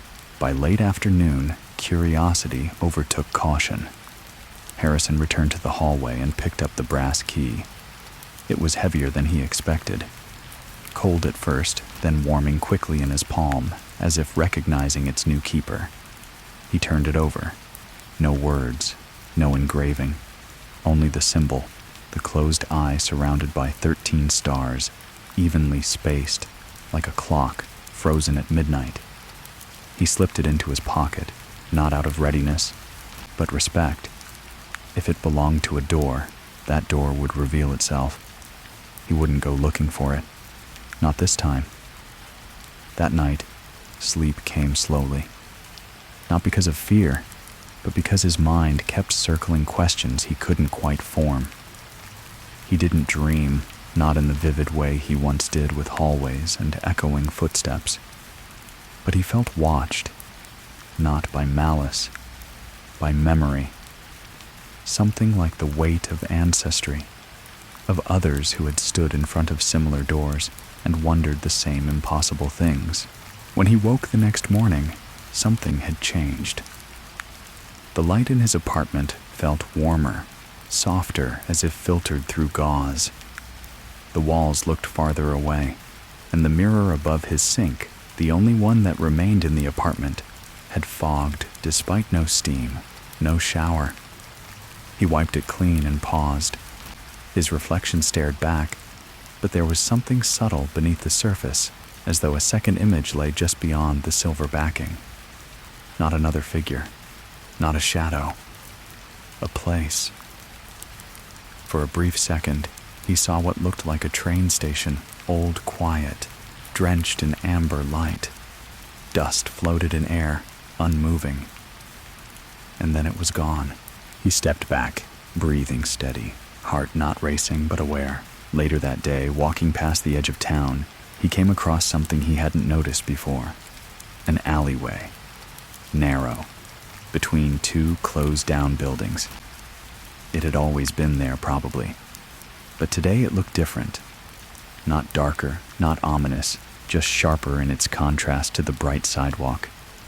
A stillness clung to it, like a breath held too long. He paused at its entrance. His hand slipped into his coat pocket, touched the brass key. No heat, no sound, but a distinct pull, as though the key leaned ever so slightly toward the alley's mouth. He didn't go in, not yet. He stood there for minutes, letting the quiet speak. Something told him this wasn't a room like the others. It wasn't about memory or people he'd left behind. It was about origin, about understanding not just his own path, but the paths he was connected to, the paths that led here. He walked away, not in fear, but in preparation. He would return when the time was right, when the hallway inside him met the hallway outside. That night, back at home, he placed the brass key on his nightstand beside the old cassette tape and the borrowed book. He stared at it for a long time before turning out the light. And in the darkness, just before sleep, he whispered, "I'll find the door when I'm ready." The stars beyond the window flickered once, as if they'd heard. The days grew quieter. Not empty, just more intentional. Harrison no longer walked through life like he was waiting for something to happen to him. He moved as if the world itself were listening, as if every step could unlock something, not a door, but a truth, long buried under routine and noise. He kept the brass key close, often resting it in his palm at night, while reading or journaling, its presence grounding him. Its weight a reminder that not all endings come in sudden bursts. Some approach like dusk, slow, deliberate, and soft at the edges. It had been a week since he stood at the edge of the alley. Every day since he passed it once, sometimes twice, never going in. The alley didn't change. It didn't shift or shimmer or darken like the mirrors had. Its stillness was what unnerved him most. It waited, not with threat, but with patience. Like a final question not meant to be answered until it no longer frightened you. One evening, as the sun dropped low behind the spines of the apartment buildings and turned everything gold and pink, Harrison left the key on the windowsill and sat in silence.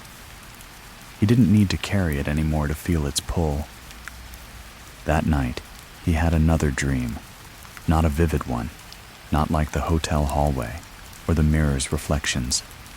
It was quieter. A station again this time, filled with shadows moving slowly between benches, their forms undefined like memories not yet ready to be remembered. Among them was a child, alone, sitting with a book in his lap, turning pages that weren't written in ink, but in ash. The boy looked up and met Harrison's gaze. No fear, no urgency, just knowing. And when he smiled, Harrison recognized something. The boy was him, or had been, or might still be. The next morning, he woke not with a jolt, but with purpose. He showered, dressed simply, took no bag, only the key. The alley was waiting, bathed in early light. He stepped in. The first few feet felt mundane. Cracked concrete, damp brick walls, graffiti long faded. But a few steps in the air shifted. Thicker, cooler. Time seemed to slow. Sound dulled. And then the shadows changed. Not darker, but deeper. Layered. The walls on either side of him stretched upward. Not literally, but in perception, like walking down the spine of a cathedral made of memory. Then, at the end of the narrow path, a door, wooden, unmarked, familiar in its unknownness. The key fit the lock with the quiet inevitability of rain. When he turned it, nothing clicked. Nothing opened. Instead, the door dissolved, not dramatically, not with smoke or wind, but like a sigh. Like an idea finally released. Beyond it a mirror, freestanding, tall, the size of a doorway, and in it nothing reflected. Not at first, then his mother. Not as she died, not as she wept, as she had once been alive. Whole. Laughing at something off camera in a photograph he barely remembered. Behind her, Mason, Aaron, Leah, all younger, smiling.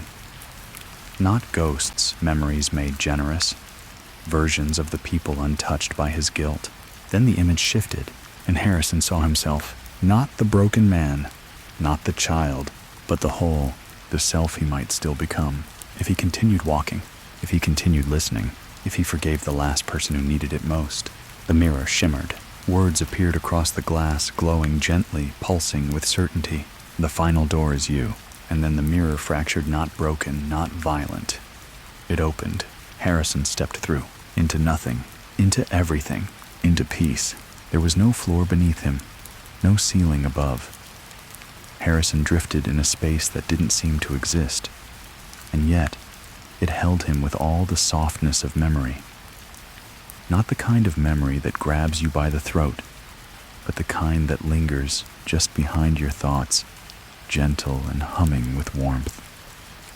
He wasn't floating more, like being carried weightless, but anchored the way a child might feel in a dream when they fly without wings. All around him were fragments, images suspended in darkness like lanterns in a cave.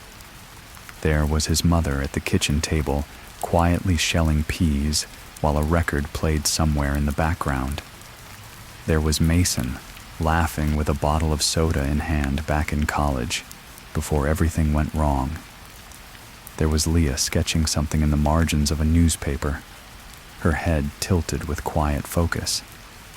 Aaron adjusting the nameplate on her desk. Even the old motel clerk, his eyes deeper than they had any right to be standing behind the counter, watching without malice. And then there was Harrison himself, not one version, but many, all layered like pages in a book. Some scared, some bitter, some angry, some lost, all of them real. He passed through them gently, like walking through morning mist, each one brushing against him with a whisper. You tried, you hid, you forgot, you remembered, you forgave. None accused, none clung. They were witnesses, not judges. Ahead, a light, golden steady, like a sun that never sets. Not blinding, inviting. He stepped toward it. It didn't grow brighter, but it grew nearer, as if it had been waiting for him to want it, not chase it. As he entered the light, there was a sound. A single note, long and low, vibrating through his ribs, through his teeth, through the marrow of every memory he'd ever carried. It wasn't music. It wasn't a voice. It was recognition. The light resolved into a space, a room, but not one from this world. The walls were woven from strands of silver and black like hair, and thread and smoke. At the center, a table. On it, 5 keys, each different. The glass one from the motel, the wooden one marked 105, the brass one with the eye, a new one made of bone-white stone etched with unreadable script, and a final key pulsing softly translucent like water, holding the shape of a key rather than being one. Harrison stepped closer. Each key represented a part of his journey. Grief, regret, connection, truth, and now release. His hand moved toward the last one, the key of water. When he touched it, it melted into his palm without heat or sting. It wasn't unlocking anything outside. It was unlocking him. All at once, the space unraveled. Not violently, not with collapse, but with grace, like a breath finally exhaled. He awoke in his bed. The cassette tape was gone. The mirror above the sink had returned, but now it reflected only what was there. No hidden images, no shadows, just Harrison and peace. He stood for a long time looking at himself, not searching, just seeing. Then he stepped away. He had one final thing to do. By late afternoon, he arrived back at the place where room 104 had once stood. The field had grown wild, grasses taller, the wind stronger. But he found the spot easily, his feet knowing the way, even if his mind had stopped keeping track. There at the center stood a small plaque, new, untouched by rust. It read, "Some guests never check out because they were never trapped. They were becoming." He knelt, pressed his hand to the earth, and whispered, "Thank you." The wind carried it somewhere he couldn't follow, but he no longer needed to. The season turned. Spring folded into early summer, and the days stretched a little longer, the sunlight lasting well into evening like time itself had softened. Harrison settled into a rhythm that felt unfamiliar in its simplicity. He walked every morning not toward anything, just through following streets that once made him anxious, but now felt like pages in a book he'd finally come to understand. The apartment grew quieter, but not from emptiness. The silence had shape now, texture. It wrapped around him gently, instead of pressing down. He didn't see ghosts anymore. He didn't hear voices in the mirrors. But every so often, while standing at the sink or watching the sky from his balcony, he would feel a soft hum just behind his thoughts. A low, warm echo that wasn't calling him back, only reminding him he had been somewhere most people never reach. One evening, as dusk spilled into the city and the streets glowed amber, he found himself walking without direction again. Not restless, curious. He turned corners he'd never noticed, past buildings whose windows blinked like quiet eyes, and eventually came to a modest storefront. No name. Just a window display of radios old, cracked some with knobs missing. Dusty relics. The door was open. He stepped inside. The air smelled of paper and iron. A bell above the door jingled, not with cheer, but with memory. A man behind the counter looked up. Elderly, round glasses eyes that had seen long before Harrison was born. Looking for something, the man asked. Harrison shook his head, just following the quiet. The man nodded as if that answer made perfect sense. He gestured toward a shelf. "Take your time." Some of them still remember how to speak. Harrison wandered between shelves, stacked with shortwave sets, ham radios, even a few cassette players. His fingers brushed across one model familiar in shape. It looked like the one his mother used to keep by her bed. He paused. Something inside it clicked. The dial shifted on its own. A soft static filled the room. Then a voice, low, female, calm. Sometimes it said we must leave ourselves to return whole. Harrison closed his eyes. He knew the voice. He'd heard it hum in dreams and cry behind walls, and now speak without pain. It didn't frighten him. It filled him. He left the radio where it was untouched. As he stepped back out into the street, the air felt different, denser, charged, alive. He looked up at the sky where a single star had begun to bloom in the fading blue. He smiled, because this time he didn't need to chase anything. He had returned, and the hallway behind him had closed not in finality, but in fulfillment. The guest who never checked out had finally gone home. And now, before you drift off completely, take a moment just to breathe. Feel the weight of your body sink into the bed or the chair beneath you. Let your hands relax your jaw, loosen your eyes, soften. You've just walked a long road, one lined with doors, echoes, keys, and mirrors. You've followed Harrison through hallways, both strange and familiar, through loss and memory, guilt and grace. And though the story ends here, its spirit lingers, because maybe there are parts of you too, still waiting to be seen, still waiting to be held with kindness. That's okay. There's no rush, no final door to unlock, only a slow unfolding, a gentle remembering. Let your breath be the soft creak of a motel floorboard, your heartbeat the quiet pulse of a long-forgotten station. Let the shadows rest. Let the mirrors stay quiet. You are not lost. You are simply returning. And as the night grows deeper and your thoughts grow lighter, know that you are safe. The guests have gone. The lights are dimmed. The echo has faded. You are home. Good night.